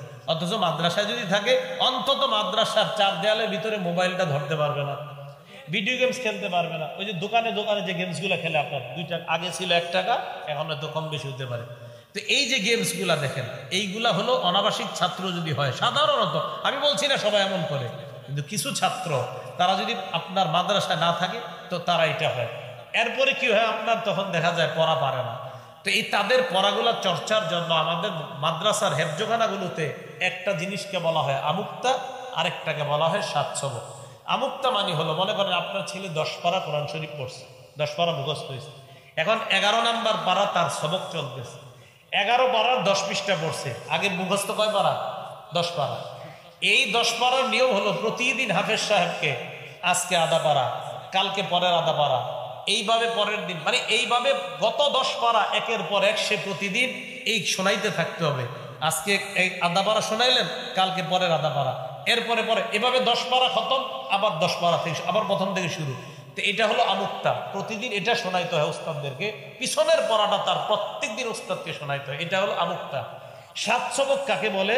ওই যে 11 নম্বর পারার 10 পৃষ্ঠা যে পড়ছে, এই 10 পৃষ্ঠা উস্তাদকে প্রত্যেক দিন সকালে শোনাইতে হবে। আবার মনে করেন 11 পৃষ্ঠা পড়ছে সবক, এই 11 পৃষ্ঠা আবার আগামী দিন শোনাইতে হবে। 12 পৃষ্ঠা সবক পড়ছে, এই পুরা 12 পৃষ্ঠা পরের দিন শোনাইতে হবে, পরে সামনে সবক হয়। আবার মনে করেন 14 পৃষ্ঠা সবক পড়ছে, এই 14 পৃষ্ঠা পুরাটা শোনাইতে হবে।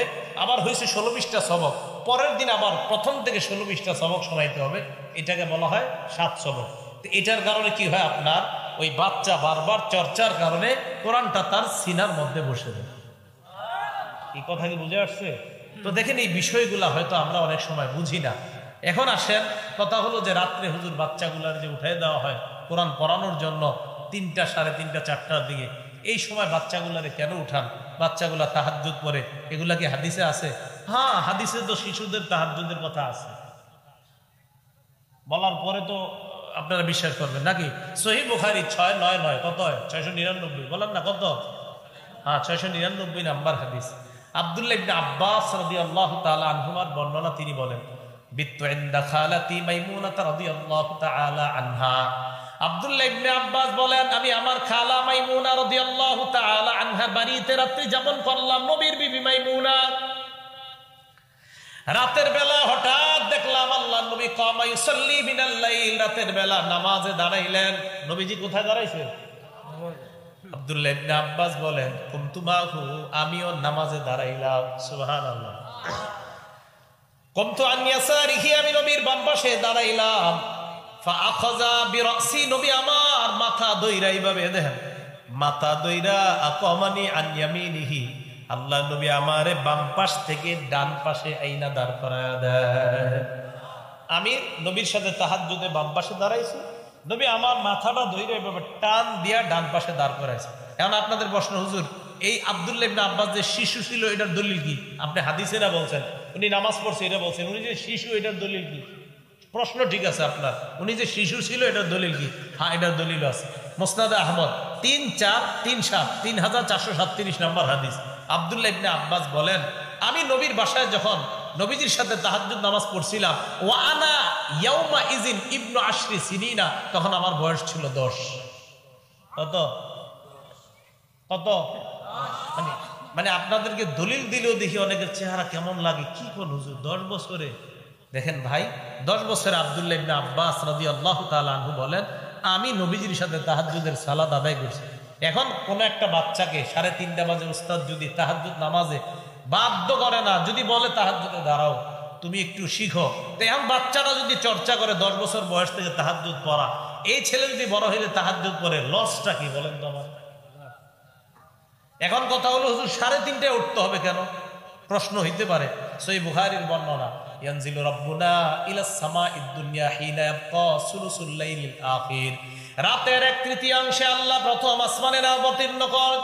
রাতের 1/3 আল্লাহ প্রথম আসমানে আসে। বলেন, রাতের 1/3 আল্লাহ কোথায় আসে? আসার পর আল্লাহ বলে, মাইয়াদউনি, কে আসো আমারে ডাকো। মাইয়াদউনি ফাস্তাজিবা, কে আসো আমাকে ডাকো, আমি তার ডাকে সাড়া দিব। ডাকো।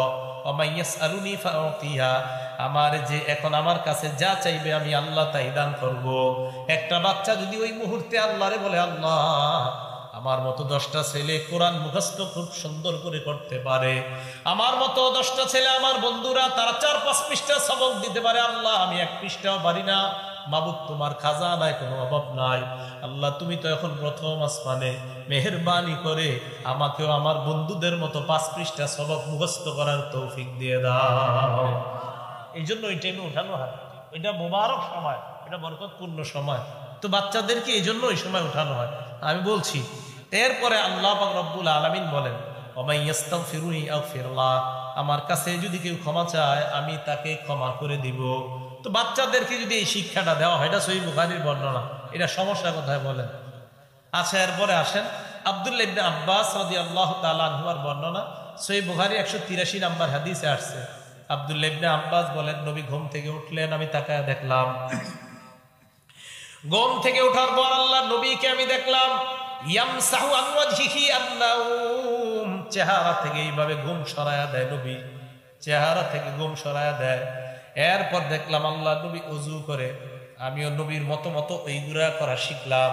এরপর দেখলাম 2-2 রাকাত করে নামাজ পড়ে, আমিও ওইভাবে 2-2 রাকাত করে নামাজ পড়লাম। উস্তাদ হলেন দুনিয়ার শ্রেষ্ঠ মানুষ মুহাম্মদ সাল্লাল্লাহু আলাইহি ওয়াসাল্লাম, আর ছাত্র হলেন শিশু আব্দুল্লাহ ইবনে আব্বাস রাদিয়াল্লাহু তাআলা আনহুমা। এখন বলেন এই জাতীয় একটা শিক্ষা যদি মাদ্রাসায় দেওয়া হয়, খারাপ কোথায়? হ্যাঁ, এটাই খারাপ? হ্যাঁ, এটা ভালো। এখন আসেন এরপরেও বলা হয়েছে যে সংস্কার প্রয়োজন, যেমন বেশি বেত্রাঘাত, এটা ঠিক না, ঠিক আছে। এরকম মারা, প্রচুর প্রহার করা, এটা ঠিক না। হ্যাঁ, এটার বিরোধিতা করা ঠিক আছে, মারাটা ঠিক না, প্রচুর পরিমাণ প্রহার করা ঠিক আছে, এটা ঠিক না বর্তমান যুগে, এটা ঠিক না, এটা ঠিক আছে। তো এরপরে একটা প্রশ্ন উঠছে যে মাদ্রাসাগুলোকে সংস্কার করা দরকার, হেফজখানা। তো এটার পক্ষে, এটার ব্যাপারে আমি বলি, আমাদের মুহতারাম মুফতি আলী হাসান উসামা, চিনেন না আপনারা? এই মুহতারাম মুফতি আলী হাসান উসামা ভাই, উনি বলছেন গতকালকে এক বয়ানে যে সংস্কারের দাবি যারা তুলছে হেফজখানা, উনি তাদেরকে বলছেন ঠিক আছে আপনি এমন একটা মাদ্রাসা করেন হেফজখানা, যে মাদ্রাসা আপনাদের পদ্ধতি অনুযায়ী চালান, ওখান থেকে আপনি বিশ্বমানের হাফেজ তৈরি করেন, অবশ্যই ওলামায়ে কেরাম আপনাদেরটা ফলো করবে, সমস্যা নেই। এমন একটা প্রতিষ্ঠান অবশ্যই করেন, যেহেতু বলছেন এইভাবে করা উচিত সংস্কার, তো সংস্কার করে যেইভাবে সুন্দর হয় এমন একটা প্রতিষ্ঠান হোক, সমস্যা নাই। তো শেখ আহমদুল্লাহ হাফিজাহুল্লাহ উনিও বলছেন সংস্কার দরকার। তো আমরা চাই সংস্কার হয়ে একটা হেফজখানা, যে হেফজখানায় বিশ্বমানের হাফেজ তৈরি হয়, এরকম একটা সংস্কৃত মাদ্রাসা আমরা দেখতে চাই, যেটা সংস্কার হওয়ার পর মাশাআল্লাহ এখন খুব সুন্দরভাবে চলতেছে এবং শিক্ষাও খুব ভালো। অবশ্যই আলেমরা যদি দেখে ওই সংস্কারকৃত মাদ্রাসায় পড়াশোনা ভালো হয়, অবশ্যই সেটাকেই ওলামায়ে কেরাম গ্রহণ করবে। হ্যাঁ, আর যদি দেখা যায় না সংস্কার করার পর ওটার অবস্থা আগের চেয়ে আরো খারাপ, তাহলে ভাই আগে যা ছিলাম তাই ভালো। কি বলেন, ঠিক আছে না কথাটা? কিন্তু কোনো উগ্র আচরণ করা যাবে না। তাহলে এটা ঠিক আছে যদি সংস্কার, এটা অবশ্যই সুন্দর কথা, প্রত্যেকটা জিনিসের সংস্কার হয়, এটা ভালো, খারাপ না। কিন্তু সংস্কার হওয়ার পর দেখতে হবে এটা ফলাফল কি। যদি ফলাফল দেখা যায় খারাপ, তাহলে তো এটা সংস্কার হলো না। তো যাই হোক, বলছিলাম সন্তানকে যদি অনাবাসিক পড়ান বা আবাসিক পড়ান, যে মাদ্রাসা দিল, তো পড়ানোর সময় আপনি একটু সতর্ক থাকবেন। ও যদি বাসায় রেখে পড়ান, বাসায় নিয়মিত কোরআন চর্চা করে কিনা, এটা আপনি অভিভাবক খেয়াল রাখতে হবে। ওস্তাদ তো আর আপনার বাসায় এসে খেয়াল রাখবে না। তো এই জন্য বাসায় ছেলেটা ডেলি কোরআন পড়ে কিনা, এই খেয়াল কিন্তু আপনাকে রাখতে হবে।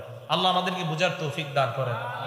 তাহলে বলছিলাম 6টা কথা মাথায় রাখা। 2 নাম্বার নিয়মিত কোরআন চর্চা করা।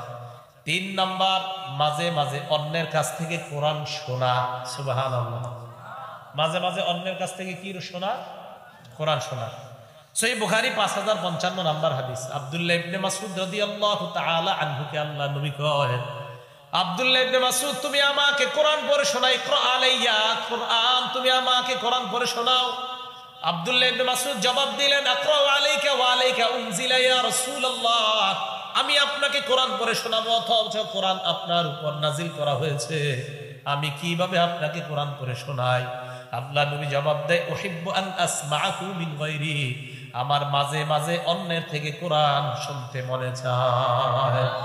আব্দুল্লাহ ইবনে মাসউদ বলেন, আমি কোরআন পড়া শুরু করলাম, সূরা নিসা তেলাওয়াত শুরু করলাম, হাত্তা ইদা বালাগতু, পড়তে পড়তে যখন সূরা নিসার 41 নাম্বার আয়াতে আসলাম, ফাকাইফা ইযা জিনা মিন কুল্লি উম্মাতিন বিশাহীদ ওয়া জিনা বিকা আলা হাউলাই শাহীদা, এই আয়াতে যখন আসলাম, আসার পর আল্লাহ নবী আমাকে বললেন, ও ইবনে মাসউদ তুমি থেমে যাও।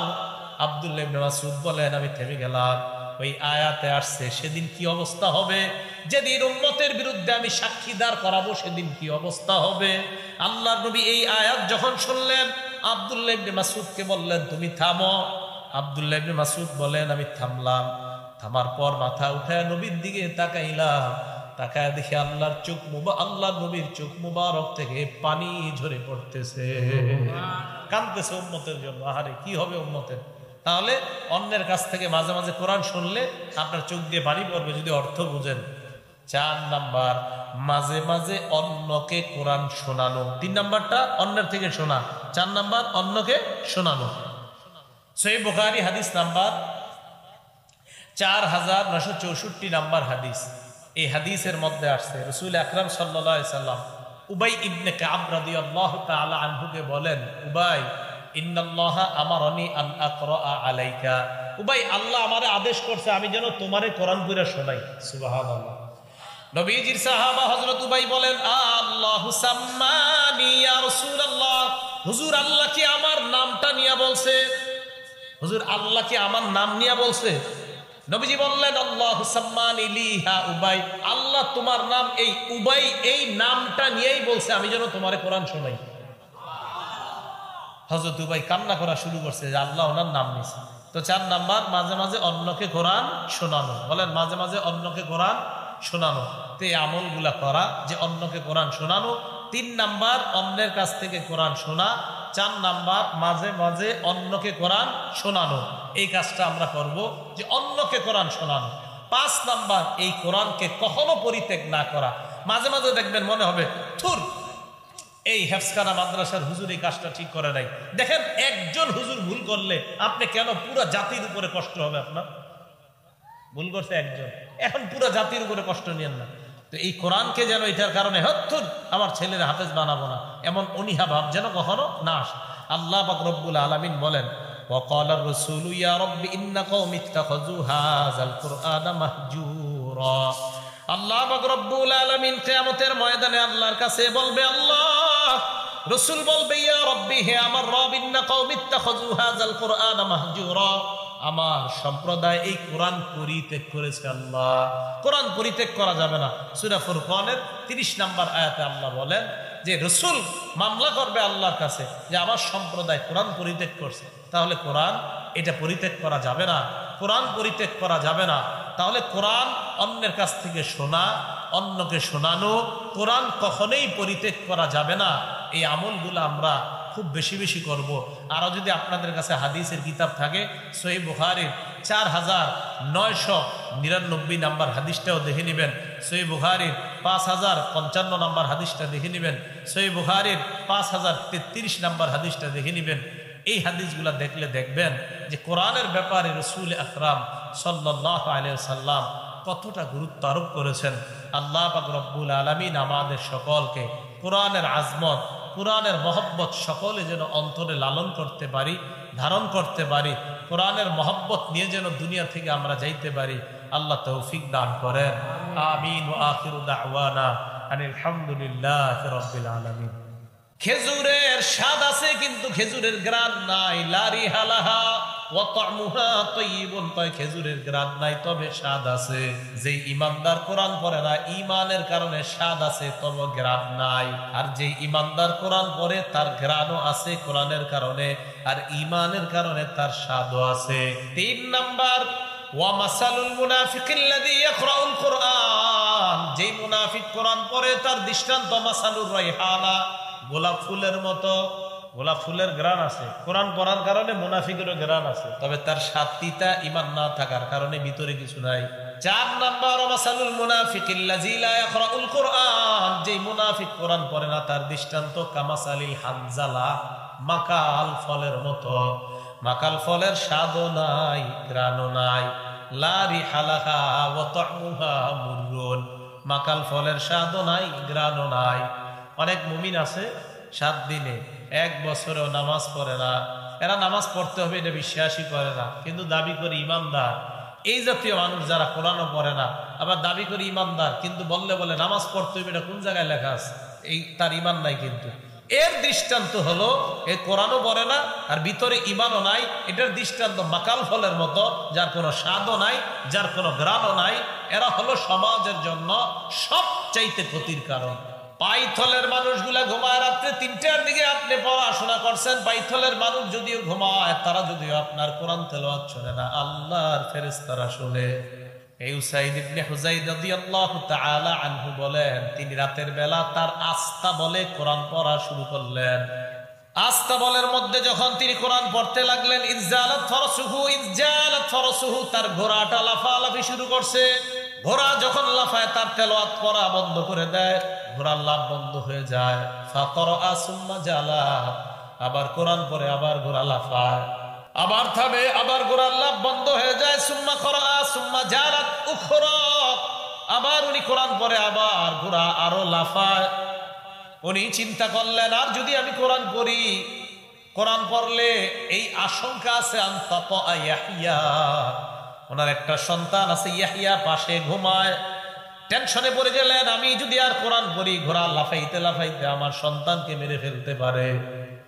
কোরআন পড়া বন্ধ করে দিলেন। দেওয়ার পর ফাকুমতু ইলাইহা, তিনি বলেন আমি ওই ঘোড়ার কাছে গেলাম।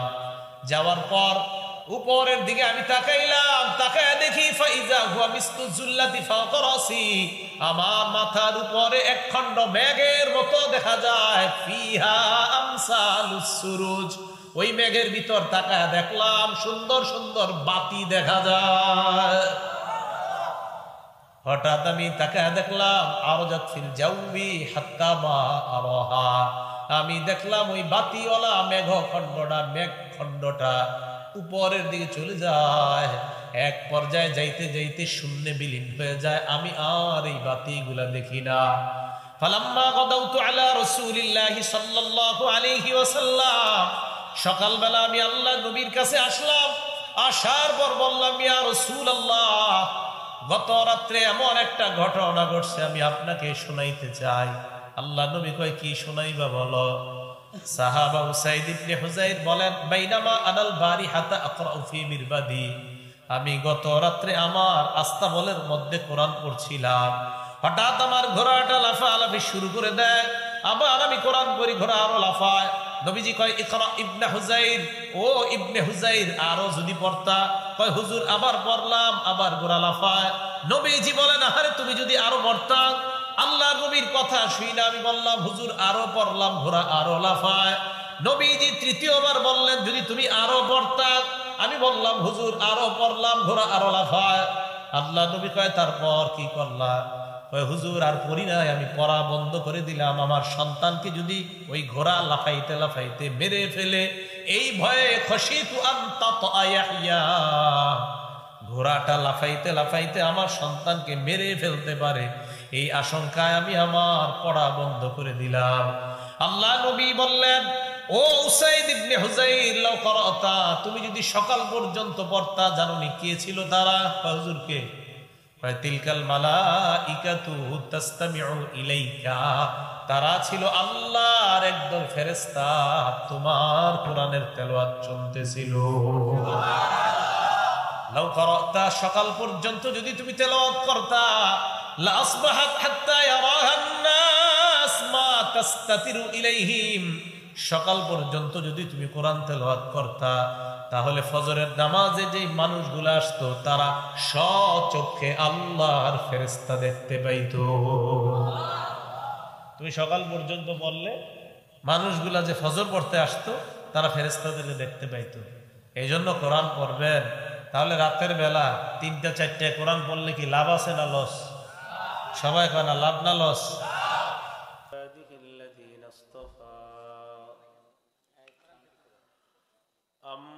সূরা ইউনূসের 57 নম্বর আয়াতে আল্লাহ বলেন, ইয়া আইয়ুহান নাসু ক্বাদ জাআতকুম মাউইযাতুম মির রাব্বিকুম ওয়া শিফাউন লিমা ফিস সুদূর ওয়া হুদাও ওয়া রাহমাতুল লিল মুমিনিন।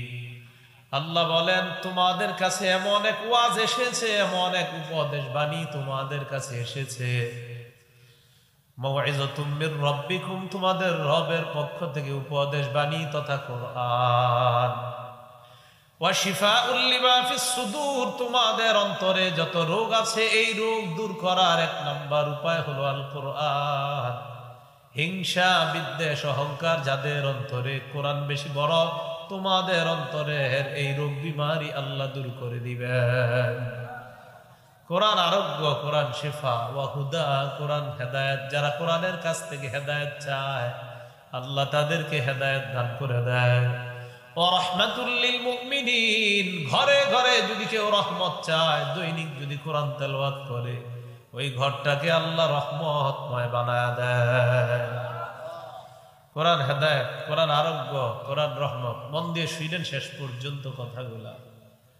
9 নাম্বার, এই কোরআন সারা পৃথিবীর সবাই মিলেও কোরআনের মতো একটা সূরা বানাইতে পারবে না, 10টা সূরা বানাইতে পারবে না, কোরআনটাই বানাইতে পারবে না। আচ্ছা, প্রথমে কোরআন মনে করেন, সূরা বনী ইসরাঈলের 88 নম্বর আয়াতে আল্লাহ বলেন, কুল্লা ইন ইজতামাতিল ইনসু ওয়াল জিন্নু আলা আন ইয়াতু বিমিসলি হাযাল কুরআন।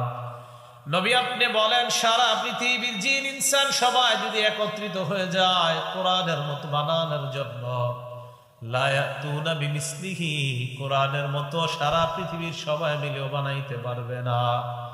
ওয়ালাউ কানা বা'দুহুম লিবা'দিন যহিরা, একজন আরেকজনকে সাহায্য করব, আমি আপনি আমরা সবাই, জিন ইনসান সবাই সবাইকে সাহায্য করব কোরআনের একটা, কোরআনের মতো বানানোর জন্য সবাই সবাইকে সহযোগিতা করব।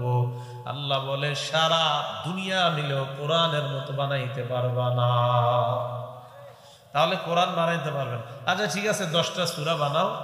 সূরা হুদের 13 নম্বর আয়াতে আল্লাহ বলেন, ফাতু বিআশরি সুওয়ারিম মিসলিহি মুফতারায়াত, পারলে কোরআনের 10টা সূরা বানায়া দেখাও। আচ্ছা ঠিক আছে, 10টা পারবা না তো একটা বানাও। সূরা বাকারার 23 নম্বর আয়াতে আল্লাহ বলেন, ওয়া ইন কুনতুম ফি রাইবিম মিম্মা নাযালনা আলা আবদিনা ফাতু বিসূরাতিম মিন মিসলিহি, তোমরা যদি সন্দিহান হও এই কোরআনের ব্যাপারে যা আমি আমার নবীর উপর নাজিল করলাম, তাহলে তোমরা এই কোরআনের মতো একটা সূরা বানায় দেখা দাও। আল্লাহ জবাব দিয়ে দেয়, ফাইন লাম তাফআলু ওয়া লাম তাফআলু, তোমরা পারো নাই, কিছুতে কোনোদিনও পারবা না, পারো নাই, পারবাও না, কোরআন পারবা না, 10টা সূরাও পারবা না, একটা সূরাও বানাইতে পারবা না। অতএব যেহেতু পারবা না, তাই কোরআনের সামনে আত্মসমর্পণ করে নাও। যেহেতু এটা বানাইতে পারবা না, এটার সামনে আত্মসমর্পণ করো। তাহলে এটা কেউ বানাইতে পারবে না, 10টা সূরাও পারবে না, একটাও পারবে না। অতএব এটার সামনে সারা দুনিয়া যদি আত্মসমর্পণ করে, সে সফল কাম হয়ে যাবে। 10 নাম্বার কথা, কোরআন আল্লাহ নাজিল করেছেন, আল্লাহ হেফাজত করবেন। সূরা হিজরের 9 নাম্বার আয়াতে আল্লাহ বলেন, ইন্না নাহনু নাযালনা যিকরা ওয়া ইন্না লাহু লাহাফিজুন, কোরআন আমি নাজিল করলাম, এই কোরআন আমি আল্লাহ হেফাজত করব। লৌহে মাহফুজের এই কোরআন আল্লাহ দুনিয়ার মধ্যে লাখ লাখ হাফেজের সিনায় আল্লাহ হেফাজত করতেছেন। সারা দুনিয়ার কোরআনগুলা যদি জ্বালিয়ে পুড়িয়ে শেষ করে দেওয়া হয়, 7 বছর 10 বছরের ছেলেদেরকে দাঁড় করা দেন, সূরা ফাতিহা থেকে সূরা নাস পর্যন্ত মুখস্থ শোনায়া দিবে। তাহলে কোরআন আল্লাহ হেফাজত করবেন। 11 নাম্বার, কোরআন জান্নাতের সুসংবাদ দেয়, জাহান্নাম থেকে ভয় দেখায়। সূরা ফুসসিলাত আয়াত নাম্বার 4 আল্লাহ বলেন, বাশীরা ওয়া নাযীরা, বাশীরা কোরআন জান্নাতের সুসংবাদ দেয়, ওয়া নাযীরা জাহান্নাম থেকে কোরআন ভয় দেখায়। এই হলো কোরআন থেকে কোরআনের ব্যাপারে 11টা কথা বললাম। এতটুকু কি বুঝে আসছে আপনাদের? তাহলে কোরআনের সামনে কেউ টিকবে না, বাতিল টিকবে না, কোনো মিথ্যা টিকবে না, কোরআন কেউ বানাইতে পারবে না। কোরআন শিফা, কোরআন আরোগ্য, কোরআন হেদায়েত, কোরআন রহমত। তাই শান্তি পেতে হলে কোথায় যেতে হবে? কোরআনের কাছে। আল্লাহ আমাদের সকলকে কোরআনের আজবত মোহাব্বত অন্তরে লালন করার তৌফিক দান করেন। এবার কোরআনের ব্যাপারে নির্বাচিত 13টা ফজিলত শুনবেন। বলেন কয়টা? 13টা ফজিলত, মন দিয়ে শোনেন। 1 নাম্বার, যারা কোরআন পড়ে, যেই ঘরের মধ্যে কোরআন পড়ে, ওই কোরআন পড়নেওয়ালাদেরকে আল্লাহ ভরপুর প্রতিদান দান করেন এবং তাদের মর্যাদা প্রতিদিন আল্লাহ বাড়াইতে থাকেন। সূরা ফাতিরের 29 নম্বর আয়াত এবং 30 নম্বর আয়াতে আল্লাহ বলেন, ইন্নাল্লাযীনা ইয়াতলুনা কিতাবাল্লাহ ওয়া আকামুস সালাতা ওয়া আনফাকু মিম্মা রাযাকনাহুম সিররাও ওয়া আলানিয়া। নিশ্চয়ই যারা আল্লাহর কিতাব তেলাওয়াত করে, ওয়া আকামুস সালাহ, নামাজ কায়েম করে। 1 নাম্বার আল্লাহর কিতাব তেলাওয়াত করে, 2 নাম্বার নামাজ কায়েম করে, 3 নাম্বার ওয়া আনফাকু মিম্মা রাযাকনাহুম সিররাও ওয়া আলানিয়া।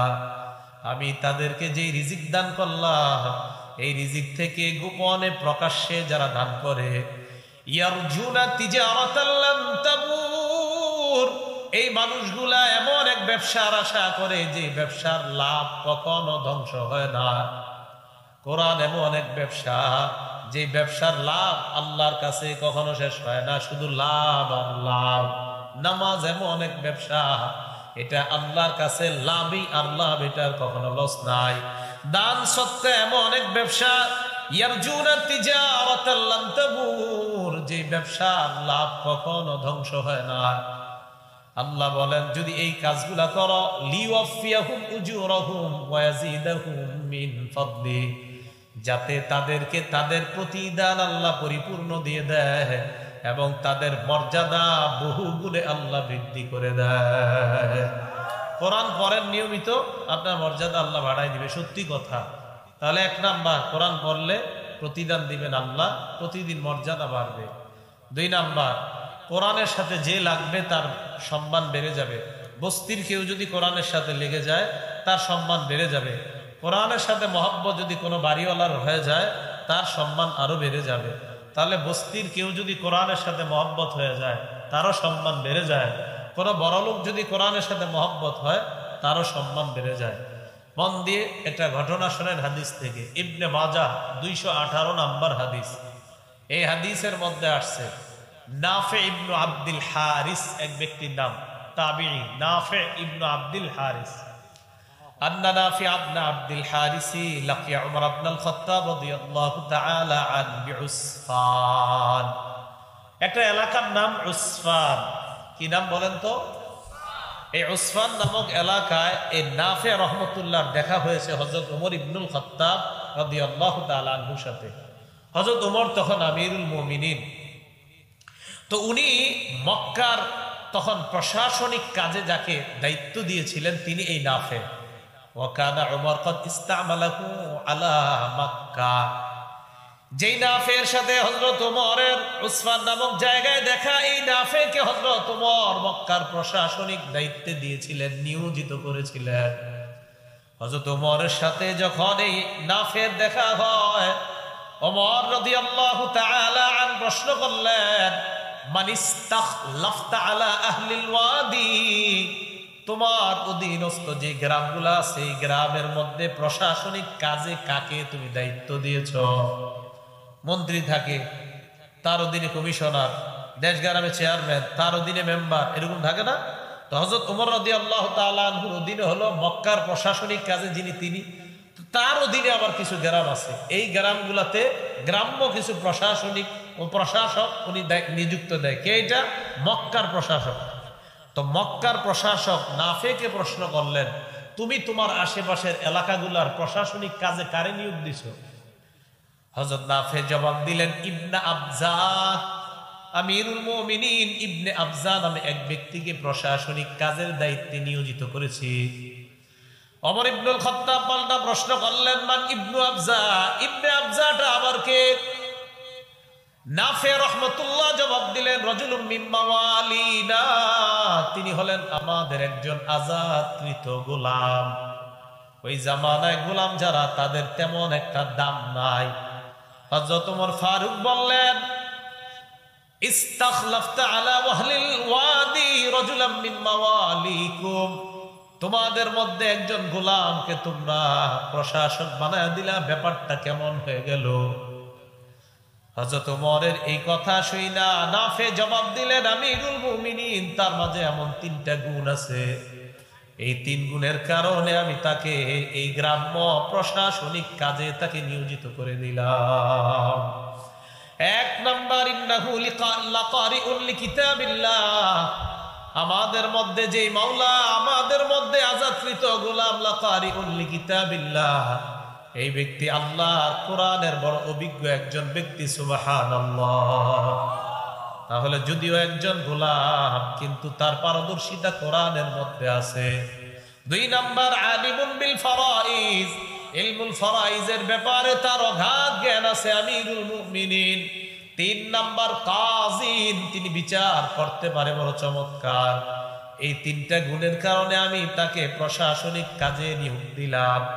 ওমর ফারুক রাদিয়াল্লাহু তাআলা আনহু বলেন, আমা ইন্না নাবিয়াকুম সাল্লাল্লাহু আলাইহি ওয়াসাল্লাম ক্বাল, তোমাদের নবী মুহাম্মদ সাল্লাল্লাহু আলাইহি ওয়াসাল্লাম বলেছেন, ইন্নাল্লাহা ইয়ারফাউ বিহাদাল কিতাব আকওয়ামা, আল্লাহ পাক রব্বুল আলামিন অনেক মানুষকে শুধুমাত্র এই কোরআনের সাথে মোহাব্বত রাখার কারণে আল্লাহ তাদের মর্যাদা বহুগুণ বাড়ায় দেয়। ইয়ারফাউ বিহাদাল কিতাবি আকওয়ামা, এই কোরআনের কারণে একদল মানুষের মর্যাদা আল্লাহ বাড়ায়। ওয়া ইয়াদউ বিহি আখারিন, আর একদল মানুষের লাঞ্ছনা শেষ করে দেয় আল্লাহ। তাহলে কোরআনের দ্বারা কারো মর্যাদা বাড়ে, আবার কোরআন দ্বারা কেউ লাঞ্ছিত হয়ে যায়। কোরআনের সাথে যাদের সম্পর্ক ভালো তাদের মর্যাদা বাড়বে, আর কোরআনের সাথে যারা বেয়াদবি করবে তারা লাঞ্ছিত হবে। তারা কি হবে? লাঞ্ছিত হবে। তাহলে 2 নাম্বার জানলাম আমরা, কোরআনের কারণে একজন গোলাম, আজাদকৃত গোলাম প্রশাসনিক দায়িত্ব পেয়ে গিয়েছে। বলেন তো তার যোগ্যতা কি? কোরআন। তাহলে কোরআন এমন এক কিতাব, যে কিতাব গরিবদেরকেও সম্মানের আসনে বসায় দেয়। আমাদের দেশে যারা আন্তর্জাতিক পর্যায়ে হাফিজি কোরআনের মধ্যে যারা হেফজুল কোরআনে যারা আপনার আন্তর্জাতিক পর্যায়ে যারা অবদান রাখতেছে, এই নাজমুস সাকিব আপনাদের ময়মনসিংহের একদম আপনার সহজ সরল একদম একটা আপনার অজপাড়া গ্রামের ছেলে ছিল নাজমুস সাকিব। কোরআন তারে কই উঠাইছে। হাফেজ তাকরিম, এই ছেলের বাবা সিরাজগঞ্জ চরে ওদের বাড়িঘর সব নিয়ে নিছে। পরে ওর বাবা নাগরপুর টাঙ্গাইল ওখানে এসে বাড়ি করছে। এখন দেখেন আপনারা বাড়ি এত নর্মাল তাদের বাড়িঘর, কিন্তু আজকে কোরআনের কারণে এই তাকরিমের ঘর যদিও টিনের, সারা দুনিয়াতে তা মুখে মুখে আল্লাহ তার নাম ছড়াই দিচ্ছে। এটা কোরআনের কারণে না? কোরআন মানুষের মর্যাদা বাড়ায়। 3 নাম্বার, কোরআন যে শিখে এবং যাকে শিখায়, কোরআন যে শিখে এবং যাকে শিখায় উভয়কে নবীজি সাল্লাল্লাহু আলাইহি সাল্লাম পৃথিবীর সবচেয়ে উত্তম ব্যক্তি বলছে। তিরমিজি শরীফের 2909 নম্বর হাদিসের বর্ণনা, ক্বালা রাসূলুল্লাহ সাল্লাল্লাহু আলাইহি ওয়াসাল্লাম, আল্লাহ নবী বলেন, খায়রুকুম মান তাআল্লামাল কুরআন ওয়া আল্লামা, তোমাদের মধ্যে সর্বোত্তম ওই ব্যক্তি যে ব্যক্তি কোরআন শিখে এবং অন্যকে শিখায়। আল্লাহ নবী বলেন, যে কোরআন শিখে অন্যকে শিখায় আমি নবী তাদেরকে দুনিয়ার সর্বোত্তম ব্যক্তি বলে ঘোষণা করলাম। এই যে মাদ্রাসার ভিত্তি প্রস্তর করলেন, একজন পড়াবে আরেকজন শুনবে, একজন পড়াবে আরেকজন শুনবে। আল্লাহ নবী বলেন, যিনি পড়ায় আর যারা পড়ে ওনার কাছে আমি নবী তাদেরকে দুনিয়ার সর্বোত্তম ব্যক্তি বলে ঘোষণা করলাম। তাহলে আলিফ বা পড়ায় যারা পড়ে, যিনি পড়ায় যারা পড়ে তাদেরকে নবী সর্বোত্তম ব্যক্তি বলছেন। শুধু তাই নয়, মাদ্রাসার মধ্যে একসাথে 10টা 12টা বাচ্চা একসাথে যখন পড়ে, কফ বা তা ইত্যাদি যখন একসাথে পড়ে, এই পড়াগুলা সারা জীবন মনে থাকে। মধ্যে লাজিম কলমি মুসাক্কাল, মধ্যে লাজিম কলমি মুখাফফাফ। আমি 25 বছর আগে পড়ছি, এই 25 বছরে একদিনও আর পড়ি নাই, এখনো আলহামদুলিল্লাহ মনে আছে। এটা কেন মনে আছে জানেন? মক্তবে একসাথে যে পড়ছি দুষ্টামি করতে করতে, এই জন্য মাথায় ঢুকে গেছে। আর বাচ্চাদের নিয়ম এইটা, একসাথে এদেরকে যখন পড়াবেন তখন এদের মাথায় জিনিসগুলো ঢুকে যায়। এটা বাচ্চাদের একটা নিয়ম। তো এই জন্য বাচ্চাদেরকে যদি আপনার আনন্দ দিয়ে পড়ানো যায় তখন তাদের মাথায় এটা খুব সহজে ঢুকে যায়। তো এই বিষয়গুলো কেউ আমরা অন্যদিকে না নেই, বরং এই পদ্ধতির কারণেই আপনার এখনো পড়া এবং পড়ানোর সৌন্দর্য মাদ্রাসার মধ্যে টিকে আছে। কথা কি বুঝে আসছে? 4 নাম্বার, কোরআনের কারণে একটা অক্ষর যদি কোরআনের একটা অক্ষর যদি কেউ পড়ে তার আমল নামায় সাথে সাথে 10টা নেকি আল্লাহ লিখে দেয়। তিরমিজি শরীফের 2910 নম্বর হাদিস, ক্বালা রাসূলুল্লাহ সাল্লাল্লাহু আলাইহি ওয়াসাল্লাম, আল্লাহ নবী বলেন, মান ক্বারা হারফাম মিন কিতাবিল্লাহ ফালাহু বিহি হাসানাহ ওয়াল হাসানাতু বিআশরি আমসালিহা। কোরআনের একটা অক্ষর যদি কেউ পড়ে তার আমল নামায় সাথে সাথে 10টা নেকি লিপিবদ্ধ হয়ে যায়। আল্লাহ নবী বলেন, লা কুলু আলিফ লাম মিম হারফুন। আল্লাহ নবী বলেন, আলিফ লাম মিম এই পুরাটা একটা অক্ষর, এটা আমি বলি না। নবীজি বলেন, বরং বাল আলিফুন ওয়ালাকিন আলিফুন হরফুন ওয়ালামুন হরফুন ওয়া মিমুন হরফুন। এই যে আলিফ লাম মিম পড়লাম, আল্লাহ নবী কয় আলিফ একটা অক্ষর, লাম একটা অক্ষর, মিম একটা অক্ষর, তোমার আমল নামায় 30টা সওয়াব লিপিবদ্ধ হয়ে যায়। কোরআনের এক অক্ষরে কয় নাকি? 10 নাকি। বলেন, কোরআনের এক অক্ষরে কয় নাকি?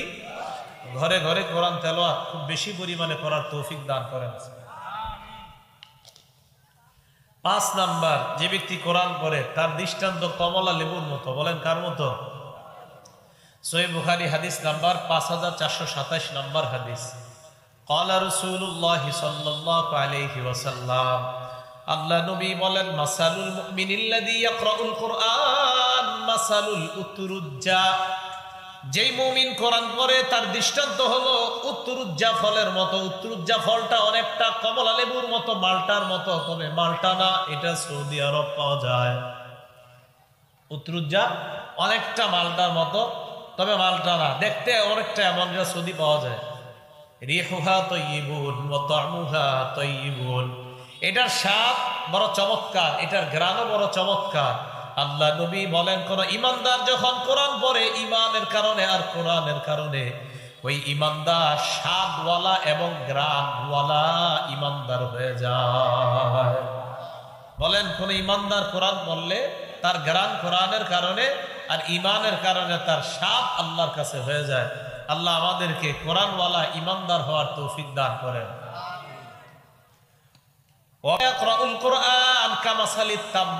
যে ইমানদার কোরআন পড়ে না তার দৃষ্টান্ত খেজুরের মতো। বলেন, কিসের মতো?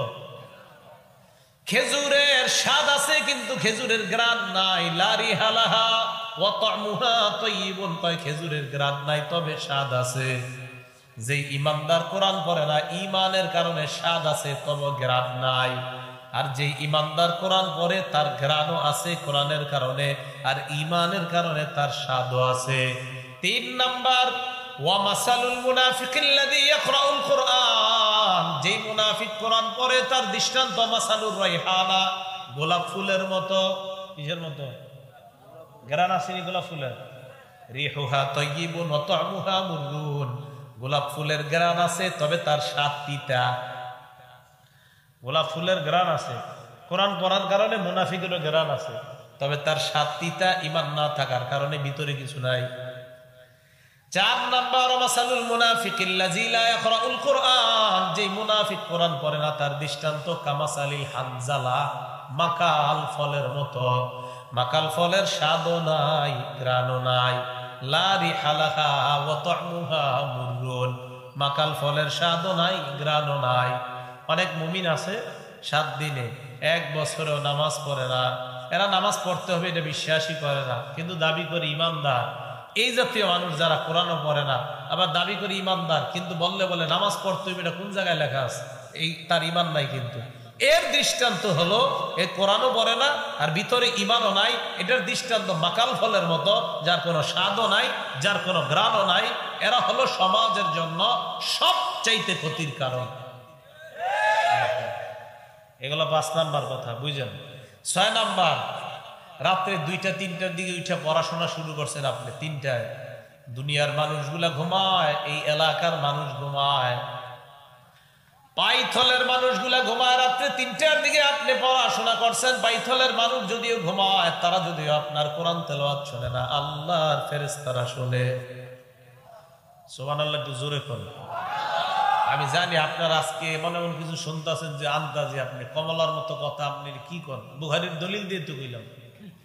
এখন যেটা কমিরা মুসলিম শরীফের দলিল দিন। মানুষ তেলাওয়াত না শুনলে কে শুনে? কানাকা ফেরেশতা। কে শুনে? হ্যাঁ, মুসলিম শরীফের 796 নম্বর হাদিস। আবু সাঈদ খুদরি রাদিয়াল্লাহু তাআলা আনহুর বর্ণনা। উসাইদ ইবনে হুযাইর নবীর এক সাহাবার নাম। এই উসাইদ ইবনে হুযাইর রাদিয়াল্লাহু তাআলা আনহু বলেন, তিনি রাতের বেলা তার আস্তা বলে কোরআন পড়া শুরু করলেন। আস্তা বলের মধ্যে যখন তিনি কোরআন পড়তে লাগলেন, ইজালাত ফরসুহু, তার ঘোড়াটা লাফালাফি শুরু করছে।